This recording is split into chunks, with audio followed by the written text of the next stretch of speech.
로마서를 읽을 때 가장 큰 키포인트 중에 하나가 오늘도 하겠지만은 로마 교회는 두 집단, 그러니까 어떻게 보면은 두 그룹으로 이렇게 나눠져 있습니다. 하나는 이방인 그리스도인, 또 하나는 유대인 그리스도인.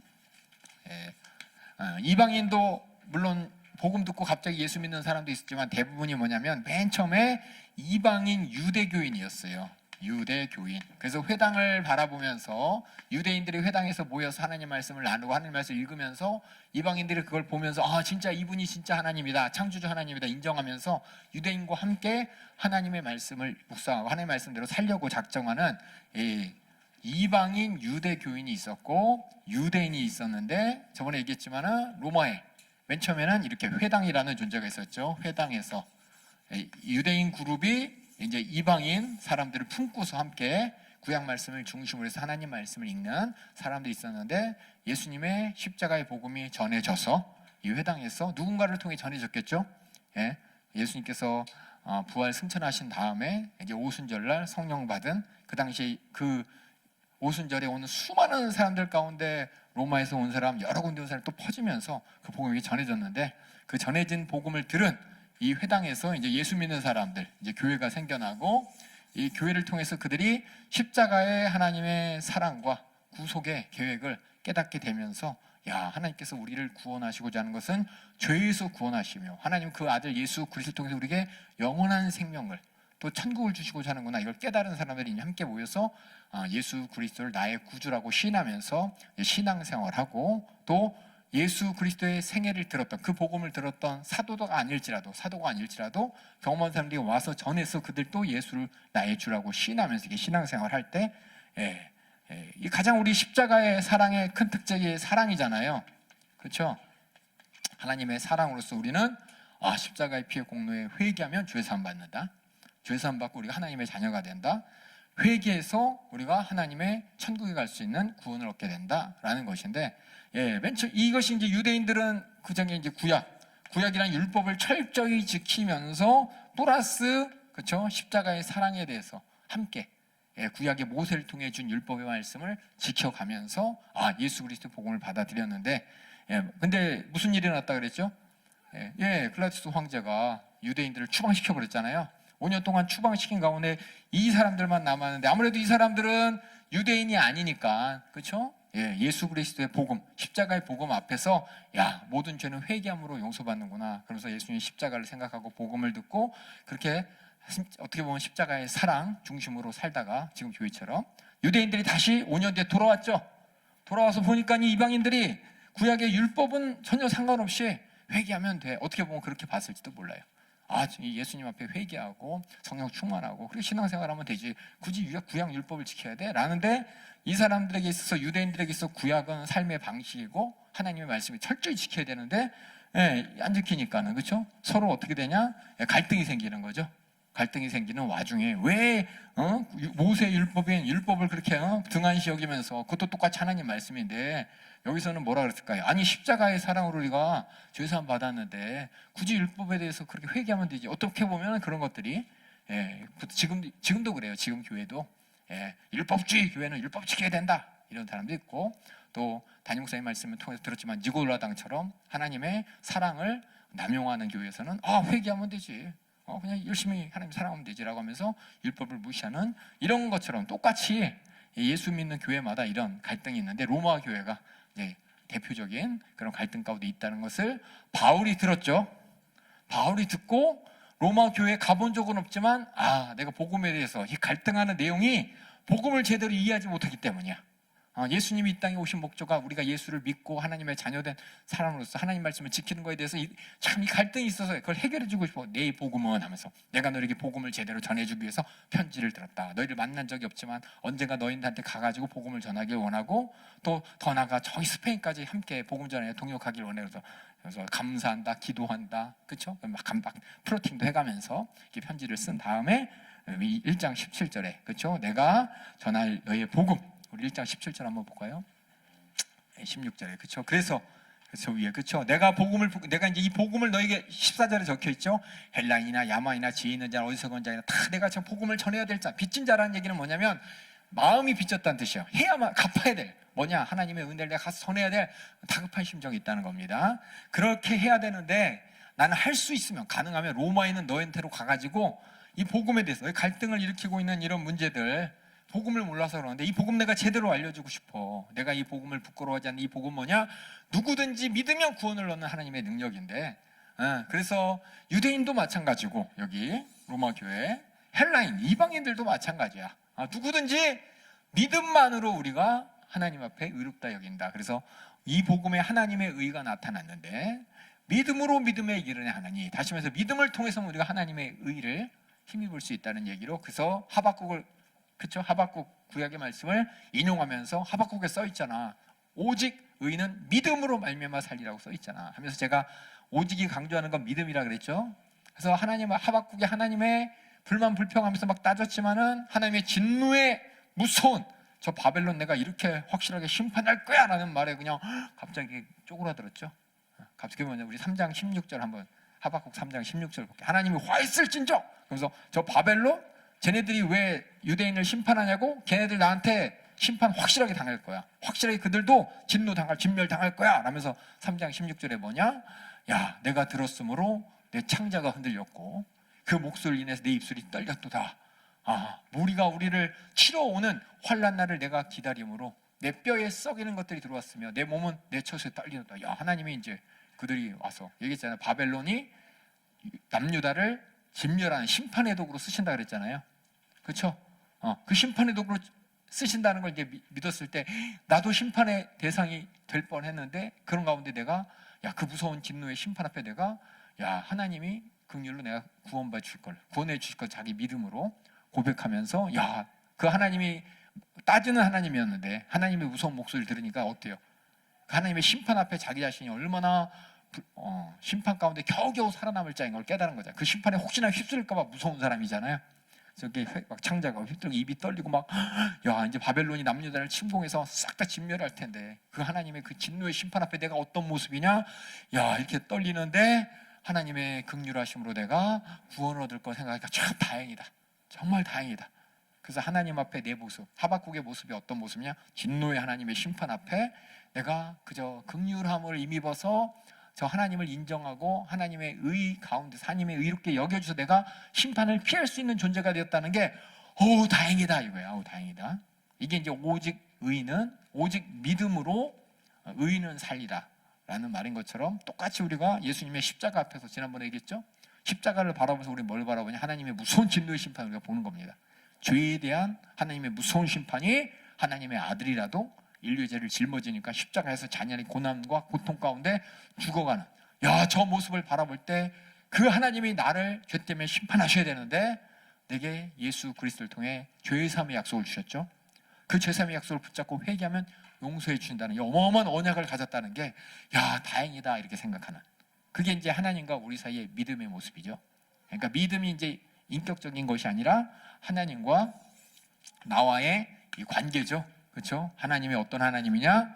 심판하시는 공의의 하나님이지만 그 하나님은 우리에게 십자가를 통해서 죄 사함의 약속을 주셨죠. 그렇죠? 우리의 죄는 다 예수님께서 담당과 대속물로 죽으시고 그래서 우리는 그 대속의 십자가를 바라보면서 죄 사함의 약속을 가지고 우리가 이런 무서운 진노의 심판에서 구원받았다는 것이 내게 뭐냐 감사합니다라는 이런 모든 사실 알고 하나님과의 관계 가운데 나는 긍휼을 입을 자입니다 라고 이렇게 하나님께 나가는 하나님은 나를 불쌍히 여기시는 분이구나 이걸 깨달은 요거 이렇게 하나님과의 관계가 설정된 게 뭐냐 복음서에서 얘기하는 믿음의 모습이고 여기서 하박국도 이런 모습이었고 그래서 하나님께서 성경 전체를 통해서 하나님과 인간 간의 관계가 창조주와 피조물일 뿐만 아니라 심판주 하나님 앞에서 심판받아 마땅하지만 우리의 믿음을 보시고 우리를 긍휼히 여기실 분이다라는 걸 알았다는 이 믿음과 믿음의 내용을 온전히 아는 사람만 뭐냐?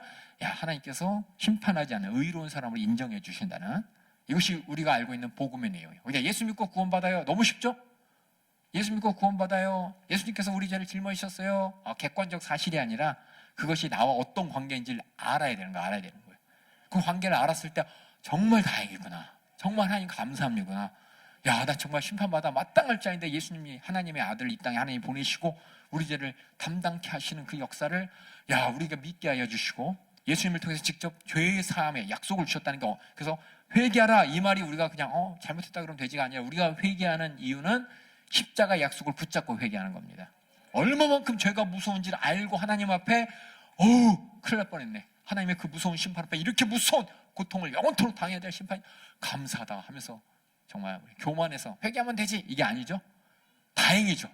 다행이죠. 다행이에요. 다행이에요. 그렇게 하나님의 긍휼함 입을 내 모습을 바라보면서 하나님 앞에 그저 감사 찬양할 수밖에 없는 이 모습이 바로 하박국에서 얘기했던 오직 의는 믿음으로 말미암아 살리라. 이 복음 내가 설명해 줄게. 그러면서 예수님의 공생애를 통해서 우리는 하나님과 우리의 관계를 예수님의 생애를 통해 이야기를 통해 확인했잖아요. 이제 바울은 뭐냐? 이제 논문식으로 쓴 거예요. 논문식으로 이제 첫 번째 질문에 답, 두 번째 질문에 답, 세 번째 질문에 답 하면서 우리가 차례 보면서 제가 여러 가지 질문을 얘기했죠. 첫 번째 질문은 그래서 우리가 어디서 구원받았는지 알아야 되는 것이고, 그래서 어떻게 구원받았느냐? 그리고 구원받은 다음에 우리는 그래서 어떻게 된 거냐? 그 다음에 그럼 구원에 대해서 오해가 있는데 은혜와 죄에 대해서 우리가 어떻게 이해되느냐? 그리고 구원을 우리가 어떻게 지킬 수 있느냐라는 우리가 예수 믿고 구원받았다는 내용을 어떤 이야기식이 아니라 하나하나 어떻게 보면 이제 이론적으로 정립하는 게 바울이 했던 얘기고, 우리는 그 이론적으로 정립된 걸 이론 전에 우리는 예수의 생애를 통해서 이미 다 경험했어요. 예수의 복음서를 통해서 이미 하나님이 우리에게 주시고자 하는 예수님을 통해 주시고자 하는 어떤 믿음을 가져야 되는지 어떻게 구원받게 되는지를 이미 다 예수님 말씀을 통해 주셨는데 이걸 다시 이제 이론으로 정리하는 게 로마서입니다. 그래서 로마서는 이게 이제 예수님을 통해서만이 하나님이 우리를 상대하시는 거죠. 구약의 이스라엘 백성도 그렇게 상대하셨어요. 그래서 하나님 우리 인간을 상대하시는 구원하기 위한 하나님의 모든 구속의 계획과 하나님 앞에 우리 인간이 어떤 모습이 있어야 되는지 그 믿음의 모습을 이론적으로 정립한 게 이제 로마서이기 때문에 이야기가 아니라 힘들어요. 하지만 구약의 수많은 예를 들기 때문에 또한 구약의 예를 모르면 또 힘들죠. 이 구약의 여러 가지 이야기들, 예를 든 걸 여러분이 함께 나누면서 오늘 구원의 원리, 교리편이라고 썼는데 이런 정리된 것을 함께 나누도록 하겠습니다. 1장 18절부터 우리 3장 20절까지는 보세요. 이게 몇 장이냐면 1장의 후반부하고 2장하고 3장, 2장하고 반입니다. 2장 반에 걸쳐서 바울이 뭘 얘기하느냐? 우리가 어디서 구원받았는지 잊어버리면 안 되라는 거예요. 우리 어디서 구원받았습니까? 우리 예수님 통해서 알고 있죠. 그렇죠? 예수님께서 이 땅에 오신 목적이 우리를 죄에서 구원하시기 오셨기 때문에 죄에서 구원받았다는 걸 우리는 확실히 알기 때문에 이제 이게 이해가 되는 거예요. 이해가. 우리 1장 18절부터 한번 읽어보겠습니다. 20절까지 읽을게요. 하나님의 진노가 불의로 진리를 막는 사람들의 모든 경건치 않음과 불의에 대하여 하늘로조차 나타나나니 이는 하나님을 알만한 것이 저희 속에 보임이라. 하나님께서 이를 저희에게 보이셨느니라. 창세로부터 그의 보이지 아니하는 것들 곧 그의 영원하신 능력과 신성이 그 만드신 만물에 분명히 보여 알게 되나니 그러므로 저희가 핑계치 못할지니라. 여기 보면 1장의 28절부터 32절까지 내용이 우리가 어디서 구원받았는지를 되게 길게 얘기하는데 읽다 보면 내가 뭐 읽는지 몰라요. 그래서 여러분들이 알아야 될 게 첫 번째 18절은 뭐냐면 주제를 설명한 거예요. 우리 논문 쓸 때 맨 처음에 주제를 쓰고 그 다음에 설명하잖아요. 그렇죠? 그리고 이제 논쟁하는 글도 맨 처음에 나는 이것을 주장합니다. 그리고 첫째는 이렇고 둘째는 이렇고 얘기하면서 우리가 이제 설명문을 쓰잖아요. 이렇게 주장을 하잖아요. 주장을. 우리 국어 시간에 배웠죠? 그래서 앞에서 주장하는 걸 뭐라 그러죠? 무슨 법이죠? 연역법인가요? 그 결론 내리는 게 귀납법이고. 죄송해요. 정신 바짝 차리세요. 앞에서 결론을 내놓고 설명하는 게 무슨 법이죠? 그 있잖아요. 뭐라 그러지? 우리 주장한 무슨 뭐라 그러죠? 설명문, 그 다음에 또 뭐 있죠? 이를 주장하는 글을 뭐라 그러죠? 국어 시간에 배웠잖아요. 저 갑자기 생각 안 나는데. 논설문. 죄송해요. 왜 대학에 논술고사 쓸 때도 그렇죠? 나는 이렇게 생각합니다. 왜냐하면 하고 설명하잖아요. 그랑 똑같아요. 맨 처음에 시작이 뭐냐? 우리가 어디서 구원받았냐? 저기서 구원받아. 18절. 이게 답이에요. 답. 그래서 어떤 상태에서 구원받았습니까? 답은 18절이에요. 나머지는 추가 설명. 그래서 어디에서 구원받았냐? 하나님의 진노에서 구원받았다는 겁니다. 하나님이 왜 진노하냐? 저 두 가지 때문에. 경건치 않음과 불의 때문에. 그래서 하나님은 심판하시는 하나님이죠. 다시 말해서 하나님의 진노는 심판이에요. 심판. 하나님이 심판을 왜 하냐? 두 가지 사실 때문에 하나님은 심판하실 텐데 우리가 저런 상태에 놓여 있다 이거예요. 어떤 상태? 하나는 경건치 않음, 그 다음 불의가 돼 있는데 이제 뒤에 보겠지만은 경건치 않음이 원인이에요. 이건 하나님과의 관계야. 하나님과의 관계 가운데 하나님을 내가 경건하지 않는다는 이것 때문에 우리한테 뭐가 나타나냐? 불의가 나타난다는 겁니다. 그래서 우리가 모든 죄악이 어서 하나님을 몰라서 나타나는 거죠. 죄가 하나님을 모르기 때문에, 하나님 무시하기 때문에. 그래서 불경건, 경건치 않음이 하나님과의 관계 가운데 하나님을 두려워하지 않고 경외하지 않는 그것 때문이고, 그로 말미암아 우리가 인생에 모든 불의가 나타나는 겁니다. 그 이유가 뭐냐? 그래서 첫 번째 이유가 뭐냐? 우리가 경건치 않고 불의에 있어서 하나님의 진노가 나타나야 되느냐? 너 알잖아. 첫 번째가 뭐냐? 하나님이 우리 속에서 다 알게 하시잖아. 그거예요. 첫 번째는. 그래서 너는 하나님이 알만한 것이 우리 속에 다 보이지 않았냐? 이건 뭐냐? 첫 번째는 이제 두 번째 있어요. 그 뒤에 뒤에 보게 뒤에 쭉 내려봐요. 뒤에 아직 읽지 않았지만 다음 장 두 번째 핑계 불가 이유는 여기 있죠. 두 번째는 뭐냐? 남을 판단한 네가 같은 일을 하지 않냐? 네가 정죄하는데 너도 똑같은 죄인 아니냐?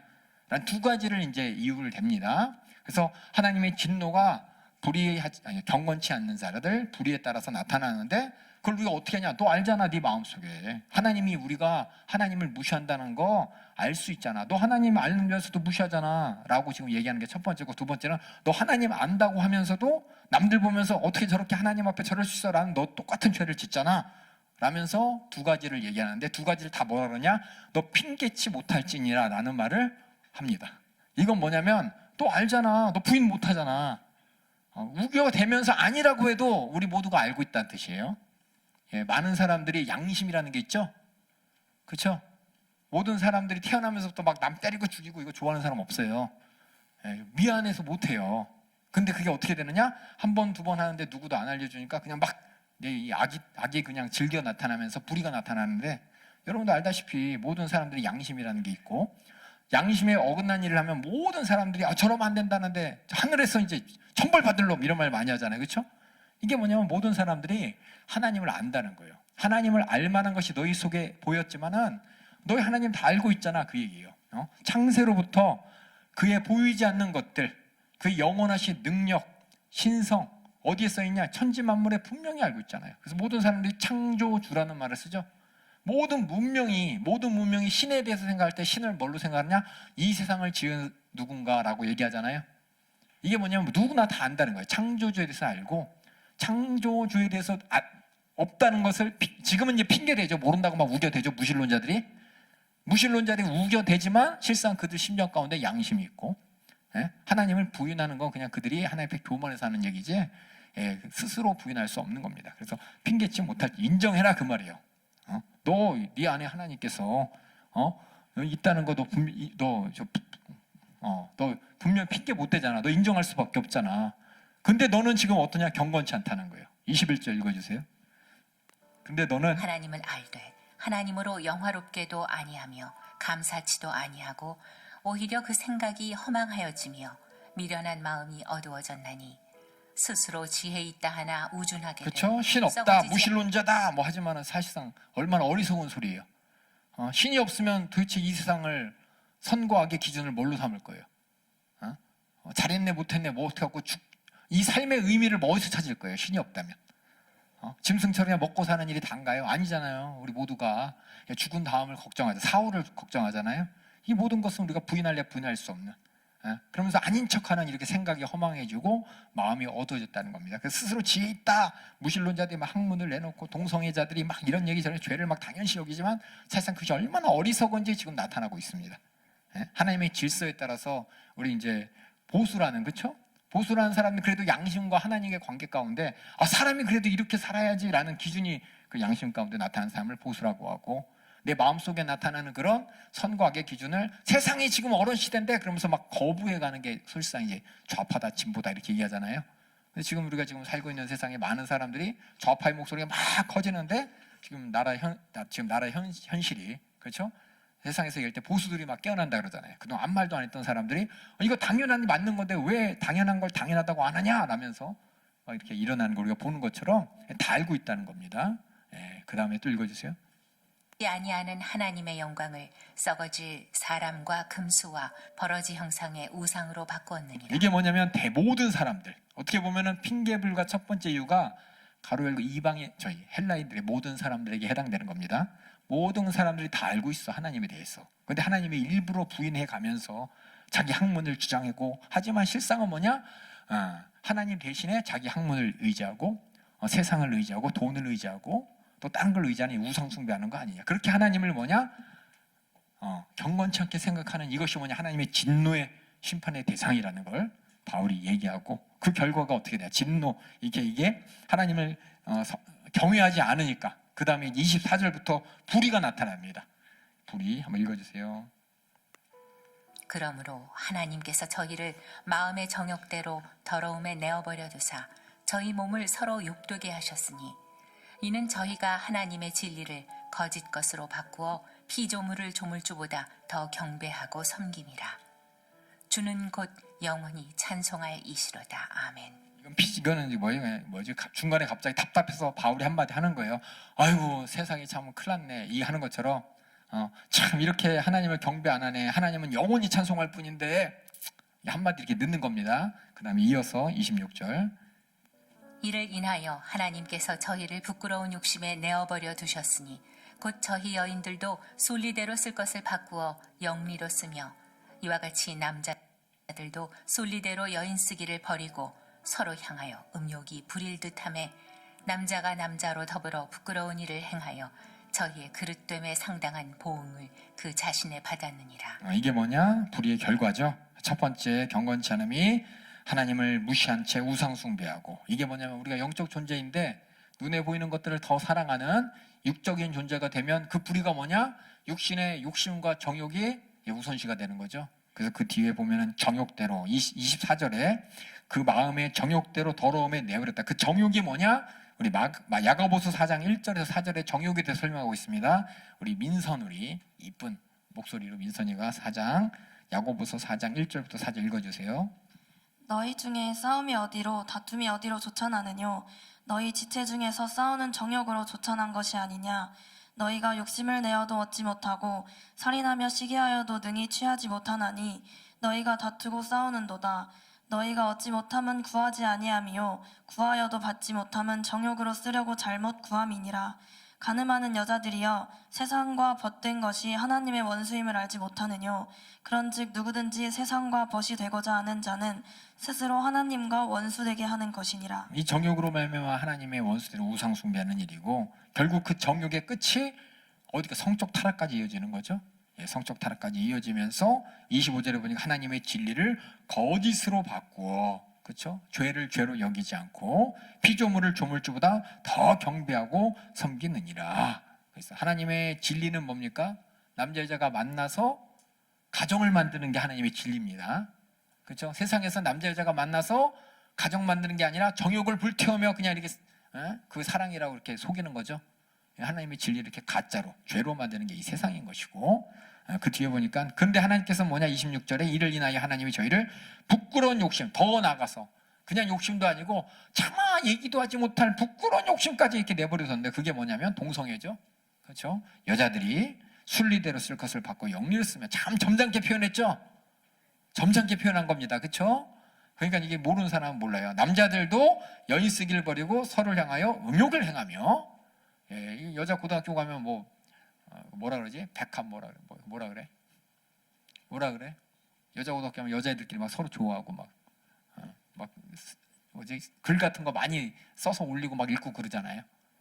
그런 거 많고, 그리고 또 남자들도 지금 대놓고 이제, 그렇죠? 퀴어 축제다 그러면서 막 눈에 보이지 못할 그런 것들을 문화라고 이렇게 들이대는 이 모든 것들을 보면은 참, 이게 뭐냐? 하나님을 경외하지 않고 하나님의 진리를, 하나님의 사랑을 이렇게 부끄럽게 욕심으로 말미암아 오해시키는, 결국 하나님의 창조의 질서대로 살아야 될 그 진리를 거부한 채 이 모든 것을 합리화시키는, 이것이 뭐냐? 불의로 나타나는 것이고, 그 다음에 또 경건치 않음이 또 나타납니다. 경건치 않음 28절. 또한 저희가 마음에 하나님 두기를 싫어하며 이게 불경건이에요. 하나님을 자꾸 잊어버리려고 해요. 그렇죠? 우리 죄질 때, 그렇죠? 우리 여럿이 있으면 신기한 게 죄를 안 져요. 신기한 게 뭐냐? 혼자 있으면 죄죠. 예? 어두운 방에 우리 자식들이 갑자기 방문을 잠고 문을 잠가버리면 뭐 하는 걸까요? 예? 하지 말아야 할 건 하니까 문 잠가버리는 거죠. 문 닫아버리고 누가 부쩍 들어오면 왜 들어와? 그러고 막 난리나는 거. 이게 뭐냐면 이제 결국 뭐냐? 예, 혼자만 하나님이 분명히 보고 계시는 거 아는데 애써 부인하면서 거절하면서 예, 그냥 죄 짓겠다는 거예요. 예, 이게 이제 하나님 마음에 두기를 싫어하고 하나님이 마음에 두기 싫어하니까 악을 악으로 보지 않으려 그러는 거죠. 악을 애써 무시하는. 그래서 어떤 현상이 나타나느냐? 또 읽으세요. 하나님께서 저희를 그 상실한 마음대로 내어버려 두사 합당치 못한 일을 하게 하셨으니 합당치 못한 일을 하는데 그게 뭐냐? 악으로 인정하는. 하나님 마음에 두면은 선하신 하나님 앞에 내가 참 양심에 갇히게 되는데 하나님 자식 거부해 버리니까는 어떻게 됩니까? 합당치 못한 일을 하면서도 괜찮다라는 거예요. 이거 맞는 것도 맞다고 이제 우겨대는 거죠. 그게 뭐냐? 그래서 뭐예요? 그렇게 우겨대면서 재판장 앞에서 변호사 데리고, 그렇죠? 아, 뻔뻔하죠. 뻔뻔하죠. 정말 뻔뻔하냐? 여러분 이제 세상 보면 죄를 져놓고서 자꾸 아니라고 어떻게 하면 이 법을 벗어나 볼까? 막 연기시키고 지연시키고 세상에 있는 원래 억울한 사람을 구제하려고 만든 수단을 자기가 억울한 척하면서 막 사용해 가면서 세상에서 이렇게 뻔뻔한 사람들 엄청 많아요, 그렇죠? 뻔뻔. 이게 뭐냐? 하나님 마음이 상실하는데 내버려 둔 겁니다. 그다음 읽어주세요. 29절부터. 곧 모든 불의, 추악, 탐욕, 악의가 가득한 자여, 시기, 살인, 분쟁, 사기, 악독이 가득한 자여, 수군수군하는 자여, 비방하는 자여, 하나님의 미워하시는 자여, 능욕하는 자여, 교만한 자여, 자랑하는 자여, 악을 도모하는 자여, 부모를 거역하는 자여, 우매한 자여, 배약하는 자여, 무정한 자여, 무자비한 자라. 저희가 이 같은 일을 행하는 자는 사형에 해당하다고 하나님의 정하심을 알고도 그러니까 법을 세웠죠, 그렇죠? 법을 세워서 법에 대한 징계를 이렇게 놔뒀는데 그들이 자기들만 행할 뿐 아니라, 그렇죠? 행하면서 아주 그냥 합리화시키죠. 또 그 일을 행하는 자가 옳다고 막 지지하고, 그렇죠? 지지하는 사람 많잖아요, 그렇죠? 예, 정과가 그렇게 많은데 막 도망가면서 죄 안 판단 안 받겠다고 하는데 거기 막 하면서 이 사람이 그렇죠? 세상 말로 대통령 될 사람이다 그러면서 막 따라다니면서 막 추앙하고 막 그런 사람들 있잖아요. 이게 뭐냐? 우리 안에서 하나님을 경건치 여기지 않는, 거기서 시작해서 불의를 합리화되는 이 세상에 대해. 그래서 뭐냐? 하나님의 진노 앞에 누가 피하겠냐는 겁니다.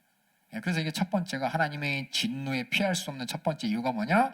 다 알아요, 마음속으로. 예수 믿는 사람, 안 믿는 사람. 이 당시로 보면 유대인이든 이방인이든 그 안에 하나님이 살아계시다. 창조자 하나님에 대해서 부인할 수 없고, 또 하나님이 내 안에서 모든 것을 감찰하신다는 거 다 아는 양심이 있는데도 불구하고 애써 하나님을 마음에 두길 싫어하고 하나님을 영어롭게 여기지 않으면서 이렇게 불의하는 거 또 핑계댈 수 있어? 아니라고 핑계댈 수 있어? 그 바울이 지금 얘기하고 있는 겁니다. 그 특별히 여기 보면은 제가 밑줄 건 게 있어요. 파란색에 내어버려 두사, 내어버려 두사. 세 번이나 나왔죠? 그렇죠? 하나님께서 죄 짓는데 그냥 내어버렸대요. 이거 보면은 야, 하나님은 죄 짓는 거 그냥 내두는 거야? 빨리 심판을 하시든지 뭐 해야 되는 거 아니야? 라고 하는데 내어버려 둔다는 얘기는 당장 심판 안 하신다는 뜻입니다. 우리가 죄를 지면 하나님이 당장 심판하면 우리가 무서워서 죄 못 짓죠, 그렇죠? 여러분 여기 마음속에 어떤 사람이 악한 마음을 딱 맞았는데 하나님이 직접적으로 심판해서 그냥 죽여버렸어. 옆 사람이 갑자기 죽었어. 악한 소리에 뭐 이럴 수가 있어. 욕 한마디 했다가 죽었어요. 그럼 누가 그걸 할 수 있어? 근데 왜 하나님께서는 직접 심판 안 하시냐? 이게 참 우리한테는 세상에서는, 그렇죠? 하나님 어떻게 살아계신데 저런 나쁜 사람 저렇게 잘 먹고 잘 살게 두고 나는 이렇게 억울하게 사기당해가지고 힘들게 만들고 하나님 진짜 살아계십니까? 이런 얘기 많이 하잖아요. 하나님께서 그럼 왜 그런 공의를 실현하지 않으시냐? 우린 다 알고 있습니다. 왜 그렇게 내버려 두시느냐? 그거는 우리가 하나님의 모든 사람들이 만약에 하나님이 내버려 두면 다 죽어야 돼요, 지금. 그렇죠? 다시 말해서 회개할 기회가 없습니다. 하나님께서는 그런 와중에서 우리에게 회개할 기회를 주시려고. 그래서 뒤에 보면은 제가 핑계에 불과해 일유해서 밑에 이게 정리해놨죠. 하나님이 우리 안에 계시다는 걸 누구도 부인할 수 없습니다. 핑계댈 수 없는 거예요. 그런데도 불구하고 불경건으로 말미암아 불의를 저지릅니다. 하나님이 저희 속에 보였는데도 근데 그게 뭐냐? 핑계치 못한 우리 하나님의 진노의 대상이라는 것으로서 그런데 내버려두는 이유가 뭐냐? 저 옆에다 제가 썼죠. 방치가 아니라고 썼죠. 마음대로 신경 안 쓰는 게 아니라 뭐냐? 고린도전서 5장 5절 보면은 사단에게 내어준 이유가 뭐냐? 육신은 멸하지만 그 영혼은 주 예수 날의 구원을 얻을 회개의 기회를 갖기 위해서 지금 내버려두는 거다. 디모데전서에서도 보면 바울이 얘기합니다. 누구누구 사단에 넘겨져서 징계를 받아 저들이 다른 사람 회방하지 못하게 놔뒀어. 그럼 나는요, 너희는 그래서 회개해야 돼 라고 하면서 하나님께서 즉각적으로 심판하시면서 낳는 이유가 방치가 아니라 뭐냐? 어떻게든 회개의 기회를 주시려는 하나님의 은혜요, 하나님의 긍휼이라는 것을 여러분이 꼭 아시기 바랍니다. 이게 이제 어떻게 뭐 그렇게 얘기할 수도 있지가 아니라 우리 하나님은 그런 하나님이십니다. 우리 하나님은 우리 모든 인간들이 스스로 인격적으로 하나님을 깨닫고 하나님 앞에 회개하고 돌아오기를 기다리시는 분이지, 그냥 억지로 우리가 너 잘못했으니까 빨리 회개하라고 막 멱살 잡고서 막 다그치시는 분이 아니라 스스로 깨닫길 기다리시는 분이세요.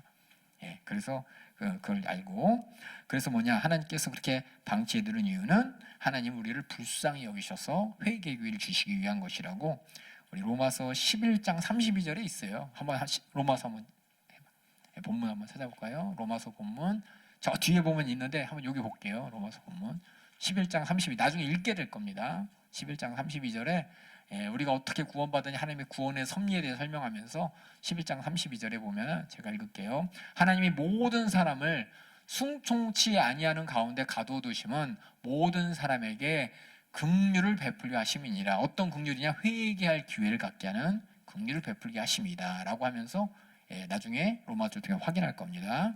그래서 뭐냐, 이것이 그냥 아무 일 안 일어나는구나, 하나님이 뭐 그냥 방치하는구나가 아니라 하나님의 말씀 가운데 회개할 기회를 놓치지 말아야 됩니다. 이제 첫 번째, 우리가 하나님의 진노의 대상이다. 하나님을 어떻게 해요? 하나님 앞에 경건치 않게 하나님을 상대하고 그러면 수많은 불의가 있다는 것을 두 번 얘기했죠. 두 번, 그렇죠? 두 번 얘기했죠? 네, 두 번 얘기했습니다. 그 두 번째, 그 다음에 또 핑계치 못할 이유 하는데 2장에 이제 시작됩니다. 2장 한번 읽어주세요. 로 남을 판단하는 사람아, 물론 누구든지 내가 핑계치 못할 것은 남을 판단하는 것으로 내가 너를 정죄함이니 판단하는 내가 같은 일을 행함이니라. 여기까지 잠깐만. 여기 보세요. 아까 얘기했죠? 로마 교회에 이방인과 유대인이 있는데, 야, 내가 복음에 대해 설명할게. 정말 이 복음 뭐냐면 우리 모두가 하나님 앞에 진노의 대상이었어. 왠지 알아? 하나님을 우리 속에 우리가 다 안다고 하는데도 하나님을 거부하고 불의한 행동으로서 하나님이 그냥 내버려 두는 것도 모른 채 그냥 죄를 짓고 있잖아. 이건 너희들 핑계 못하는 거야 라면서 바울이 딱 얘기했을 때 여기서 누가 뜨끔할까요? 여기가 뜨끔할 거예요. 뜨끔. 이거 유대인들은 뭐냐? 그래, 너희들이 하나님을 잘 몰라가지고 그렇게 죄를 졌던 거 아니야. 우리는 하나님의 말씀을 가지고 하나님을 경외했지. 하나님 무시하지 않았지. 근데 너희는 하나님을 모르니까 창조자 하나님을 무시한 채 우상숭배했잖아 라면서 아마 유대인들이 보면서, 그렇죠? 이방인들 읽으면서 아마 바울이 만약 얘기했다면은 이방인들이 자기한테 하는 얘기인가 듣고 유대인들이 이렇게 보면서 그래, 저것들 저렇게 하나님을 섬기지 않았던 저들, 그래서 저렇게 그냥 로마의 그 엄청난 죄악들 있잖아요, 그렇죠? 성적 타락과 불의와 이 모든 것들 하면서 이렇게 손가락질하고 있었는데 바울이 이제는 뭐냐? 그런데 너희는 하면서 직접 얘기 안 했지만 너희도 똑같잖아. 남을 너 그렇게 판단하지만 실상은 너희도 똑같이 핑계치 못할 것은 너도 안 그랬어?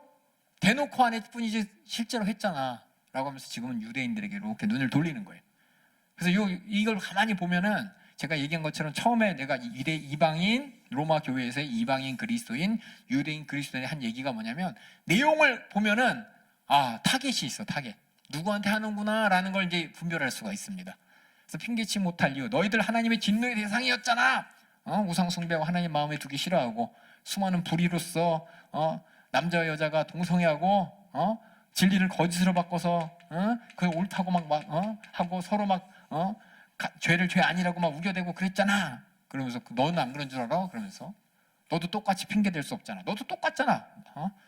아니라고 하지만 너도 똑같이 같은 일을 행했잖아. 그러면서 2절 또 읽어주세요. 이런 일을 행하는 자에게 하나님의 판단이 진리대로 되는 줄 우리가 아노라. 하나님의 진노의 심판 피할 수 없다는 겁니다. 그 다음 읽어주세요. 이런 일을 행하는 자를 판단하고도 같은 일을 행하는 사람아, 이 유대인들아 그런 거죠? 그렇죠? 읽어주세요. 내가 하나님의 판단을 피할 줄로 생각하느냐? 혹 내가 하나님의 인자하심이 너를 인도하여 회개케 하심을 알지 못하여 이 얘기가 그죠. 하나님이 내버려둔 이유. 너도 똑같아. 하나님이 너를 내버려둔 이유 모르겠어? 회개하라고 하는 거야. 라는 아까 전에 얘기했던 그 얘기입니다. 또 읽어주세요. 그의 인자하심과 용납하심과 길이 참으심의 풍성함을 멸시하느뇨. 다만 내 고집과 회개치 아니한 마음을 따라 진노의 날 곧 하나님의 의로우신 판단이 나타나는 그날에 임할 진노를 내게 쌓는도다. 고집. 그죠. 죄인 아닌 척하는 고집. 그쵸? 그래도 내가 유대인인데. 근데 내가 하나님 말씀 이렇게 잘 지켰는데 그래도 내가 그런데라는 그 고집들. 그래서 회개 안 하려는 그런 마음들. 하나님의 진노의 날, 하나님의 의로운 판단 앞에 네가 진노를 피할 수 없다고 지금 얘기하고 있습니다. 그 다음에 또 읽어주세요.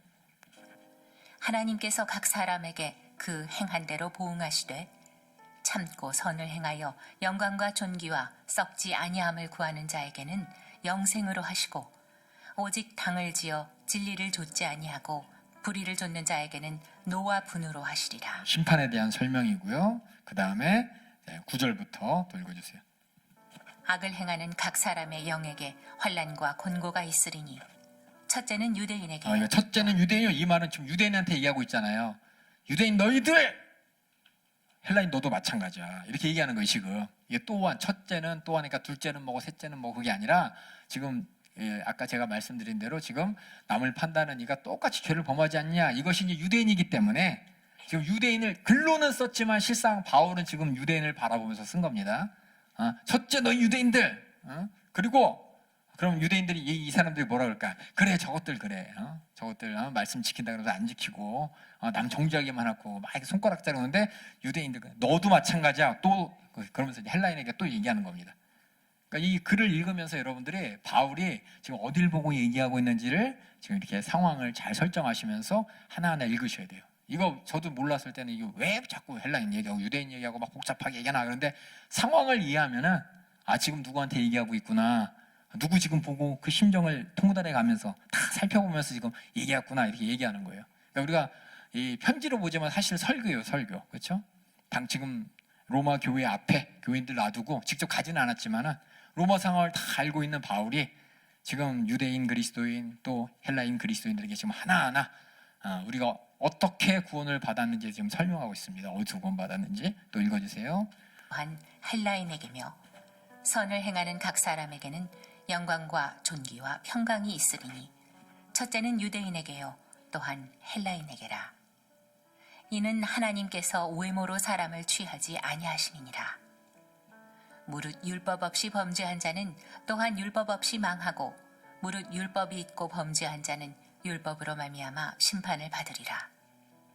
하나님 앞에서는 율법을 듣는 자가 의인이 아니요 오직 율법을 행하는 자라야 의롭다 하심을 얻으리니 율법 없는 이방인이 본성으로 율법의 일을 행할 때는 이 사람은 율법이 없어도 자기가 자기에게 율법이 되나니 이런 이들은 그 양심이 증거가 되어 그 생각들이 서로 혹은 송사하며 혹은 변명하여 그 마음에 새긴 율법의 행위를 나타내느니라.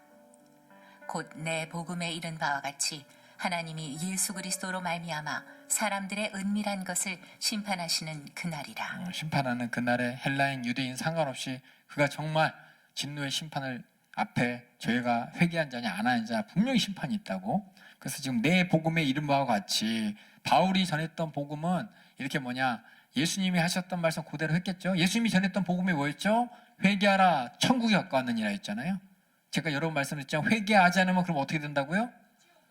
심판이라고. 심판. 그 천국이라는 것이 천국과 지옥이라는 이런 상대적 개념이 아닙니다. 여기서는 천국은 뭐냐면 하나님의 나라예요. 하나님의 나라가 임할 때 나라가 임하는 게 아니라 그 나라의 권세같이 임하는 거죠. 하나님 나라의 권세가 임했을 때 하나님 나라에 대적한 자들은 다 초토화되는 거잖아요. 그래서 미국이란 나라가 그렇죠? 우리나라에 6.25 참전했을 때 그렇죠? 어떻게 됐어요? 미국 나라 왔구나 그게 아니라 북한 사람들은 다 그렇죠? 북한 군인들 그렇죠? 다 전쟁에서 무찌르러 왔잖아요. 이기러 왔잖아요. 그것처럼 하나님 나라가 온 이유는 뭐 때문에 오느냐? 하나님 나라에 대적하는 것을 심판하기 온다는 겁니다. 그러니까 여러분들이 하나님 회개하라 천국이 가까우니라 이 말을 천국 지옥 상대적 개념으로 보는 게 아니라 천국의 권세로 와야 돼. 권세. 회개하지 않으면 저 하나님 나라 앞에서 하나님 나라의 대적자가 되잖아요. 그렇죠? 죄를 속한 자는 마귀에 속하니 마귀의 대적자로서 마귀는 하나님 앞에 심판당하는, 하나님 앞에 뭐예요? 정죄당하는, 하나님 나라의 권세 앞에 그냥 그렇죠? 심판당하고 무찌름 당하는 존재잖아요. 그러니까 우리가 그렇게 마귀 아래서 죄 아래서 있다가 하나님 나라에 임했을 때 하나님 나라에 임했는데 나 그래도 하나님 나라 좋아했는데가 아니라 내가 정말 마귀에 속했다면 하나님 나라의 심판의 대상이라는. 그래서 여기 있는 천국을 지옥과 천국이라 상대적 개념이라고 보면 안 되고, 회개하라 천국이 가까우니라 이 말은 하나님 나라가 온다는 겁니다. 하나님 나라가 오는데 하나님 나라에 대적한 자는 거기서 그냥 다들 그냥 하나님 앞에 무서운 진노의 심판을, 다시 말해서 이제 징벌을 당하는 거죠. 무찌름을 당하는 것, 제거를 당하는 거죠. 원수니까 그 얘기입니다. 그처럼 16절에 내 복음의 이름과 같이 하나님이 예수 그리스도로 말미암아 은밀한 삶을 심판하는 그날 그쵸? 그래서 우리는 회개해야 될 그 죄악들 니들이 다 갖고 있잖아 라면서 죄인임을, 거기서 우리가 하나님의 무서운 진노의 심판에서 우리가 구원받았다라는 거죠. 그래서 하나님의 진노라는 것이 천국하고 같이 가는 겁니다. 예? 하나님이 진노를, 하나님 사랑의 하나님인데 심판하시겠어? 하나님이 이렇게 오셔서 우리 다 이렇게 구원해 주시겠지. 그건 착각이에요, 착각. 하나님 우리 인간을 사랑하지만 죄에 대해서는 가차없이 심판하시는 분이시고, 그래서 하나님의 심판이 이르기 전에 예수님이 이 땅에 오신 거예요. 하나님의 나라가, 천국이 이 땅에 오기 전에 예수님이 이 땅에 오신 이유가 뭐냐면은 우리 모두가 회개하고 하나님 나라의 심판, 하나님 나라를 대적하는 자가 되지 않도록 회개해서 하나님의 백성으로 만들기 위해서 예수님이 이 땅에 오신 겁니다. 그래서 예수님이 오셔서 하신 말씀이 뭐냐? 회개하라 천국이 가까우니라. 이 말은 지금 하나님의 무서운 심판 앞에 너희들이 하나님 나라의 대적자가 되지 말고 회개해서 하나님 나라의 백성이 되라는, 죄에서 벗어나라, 마귀에게서 벗어나라, 이런 영적 차원의 말이라는 거예요. 그 얘기를 지금 복음이, 그게 이제 우리의 복음인 것이고, 그래서 이렇게 핑계 불가의 이유 두 번째, 하나님의 인자하심과 용납하심을 길이 참으신 풍성함을 명시하지 말라. 하나님의 의로운 판단 앞에 분명한 영생과 진노가 있는데 외모 상관없다. 헬라인이든 유대인이든 하나님께서 율법의 유무와 상관없이 정말 하나님께서 보실 때 하나님 나라의 백성이었냐 아니었냐 그걸로 판단하신다는 겁니다. 이게 이제 하나님의 진노의 심판에 대한, 거기서 우리가 구원받아. 다시 말해서 전체적으로 유대인이나 헬라인이나 다 어떻게 해요? 하나님께서 심판하시기 위해 진노의 대상이었어 라는 거죠. 너희들 이방인들은 하나님을 경외하지 않았고, 유대인들 너희들은 어떻게 했어요? 하나님 경외한다고 하지만 남을 막 정죄했지만 실상은 네가 그 죄 똑같이 정했고 회개하지 않았고, 이게 우리 인간들의 모습이라는 거예요. 나는 그래도 예수 믿으니까 괜찮겠지가 아니라 우리도 원래 하나님의 진노의 심판의 대상이라는 겁니다. 그 다음에 여기서 끝이에요. 여기서 이제 끝났어요. 이게 18절의 내용이에요. 18절 볼게요. 18절 1장 18절 그렇죠? 우리가 어떠한 상태에서 구원받았냐? 경건치 않은가 불의에 대해서 하나님의 진노의 상태에서 구원받았습니다 라는 얘기입니다. 그러면서 지금 양쪽에 지금 얘기를 했죠. 맨 처음에 이방인들에게 너희는 하나님을 경건하게 여기지 않았기 때문에 불의로 나타나서 하나님의 진노의 심판이요, 너희 유대인들은 정죄하지만 실상은 네가 죄를 범한 자요 얘기했고, 그 다음에 이제 이어서 한 가지 더 유대인들에게 하나 더 이제 추가로 얘기합니다. 추가로 얘기하는 게 유대인들이 반박합니다. 그래도 우리가 율법을 지켰는데? 라면서 반박해요. 그래도 우리가 하나님의 말씀을 지키는, 율법을 지키는, 그래도 우리가 하나님 앞에 진노의 심판의 대상은 아니잖아요? 라고 이제 우기는 자들에게 이제 17절, 2장 17절부터 바울이 이제 얘기를 합니다. 읽어주세요. 유대인이라 칭하는 내가 율법을 의지하며 하나님을 자랑하며 율법의 교훈을 받아 하나님의 뜻을 알고 지극히 선한 것을 좋게 여기며 내가 율법에 있는 지식과 진리의 규모를 가진 자로서 소경의 길을 인도하는 자요, 어두움에 있는 자의 빛이요, 어리석은 자의 훈도요, 어린아이의 선생이라고 스스로 믿으니, 그러면 다른 사람을 가르치는 내가 내 자신을 가르치지 아니하느냐? 도적질 말라 반포하는 내가 도적질하느냐? 간음하지 말라 말하는 내가 간음하느냐?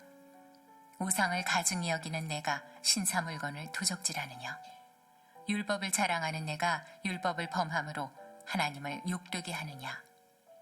기록된 바와 같이 하나님의 이름이 너희로 인하여 이방인 중에서 모독을 받는도다. 내가 율법을 행한즉 할례가 유익하나 만일 율법을 범한즉 내 할례가 무할례가 되었느니라. 그런즉 무할례자가 율법의 제도를 지키면 그 무할례를 할례와 같이 여길 것이 아니냐. 또한 본래 무할례자가 율법을 온전히 지키면 의문과 할례를 가지고 율법을 범하는 너를 판단치 아니하겠느냐. 이 의문이 뭐예요? 의문? 물음표인가요?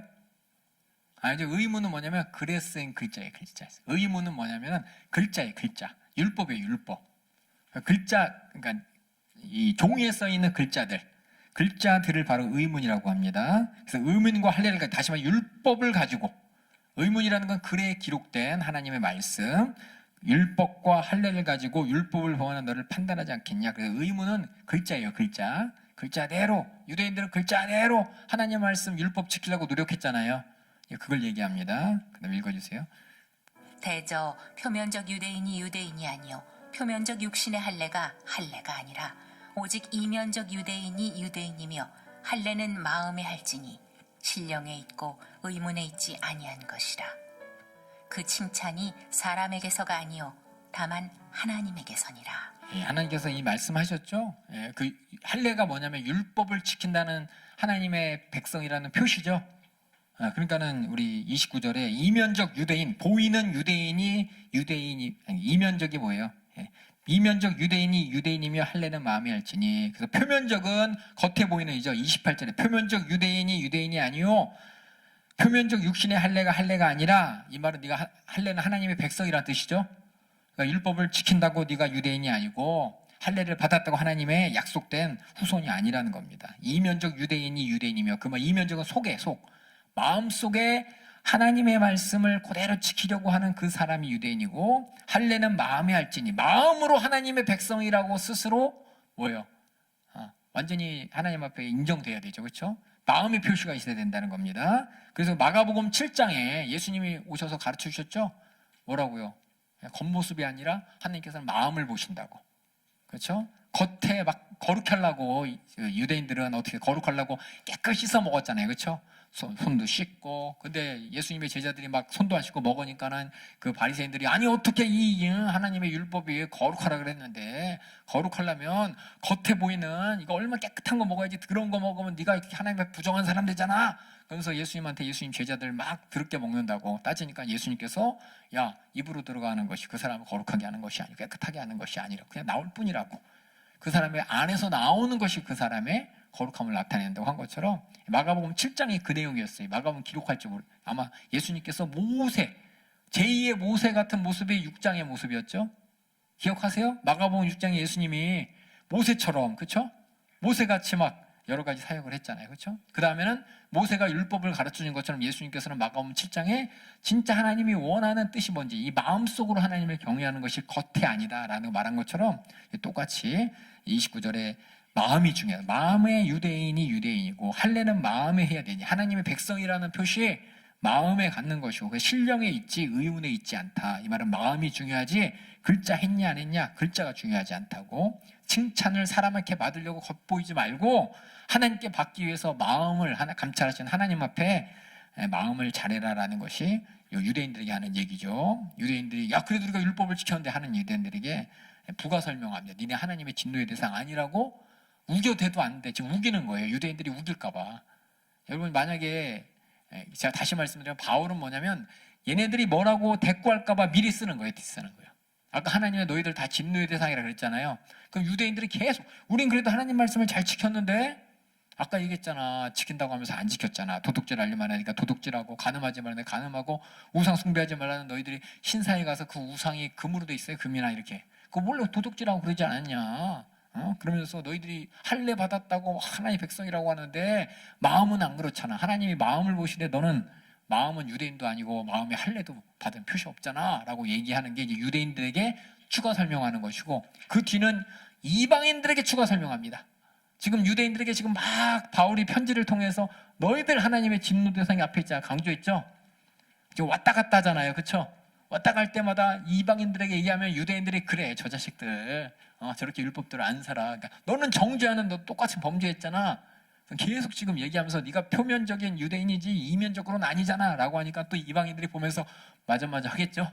그러니까 다시 시야를 이방인에게 돌려서 다시 추가 설명하는 게 3장 1절이에요. 3장 1절. 이방인들에게 뭐라고 하나 우리 3장 1절 읽어주세요. 그런즉 유대인의 나음이 무엇이며 할례의 유익이 무엇이뇨? 이게 뭐냐면 그래 유대인들 율법 가졌다고 할례 받았다고 그렇게 막 으스대는데 바울 얘기 들어보니까 어떻게 돼요? 뭐 속이 중요하네. 그렇죠? 할례 그 중요한 게 아니고 율법 다 지킨다고 막 잘난 척하는 거 중요한 게 아니네. 유대인 별거 없네 라는 이방인들이 그렇게 생각할까봐 앞질러서 지금 설명하는 거예요. 그런즉 유대인의 남이 뭐냐? 할례 받아봤자 좋은 거 없네 라고 할까봐. 근데 바울은 뭐라 그러냐? 3장 이제 많다 이거예요. 그래도 하나님 앞에 유대인들이 유익이 뭐냐고? 많어. 2절 읽어주세요. 범사에 많으니 첫째는 저희가 하나님의 말씀을 맡았음이니라.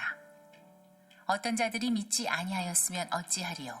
그 믿지 아니함이 하나님의 미쁘심을 패하겠느뇨? 여기까지. 저희가 그래도 하나님께서는 이스라엘 백성, 다시 말해서 아브라함 후손을 통해서 하나님의 구속의 역사를 보여주시고 하나님이 어떤 분인지를 알게 하셨죠.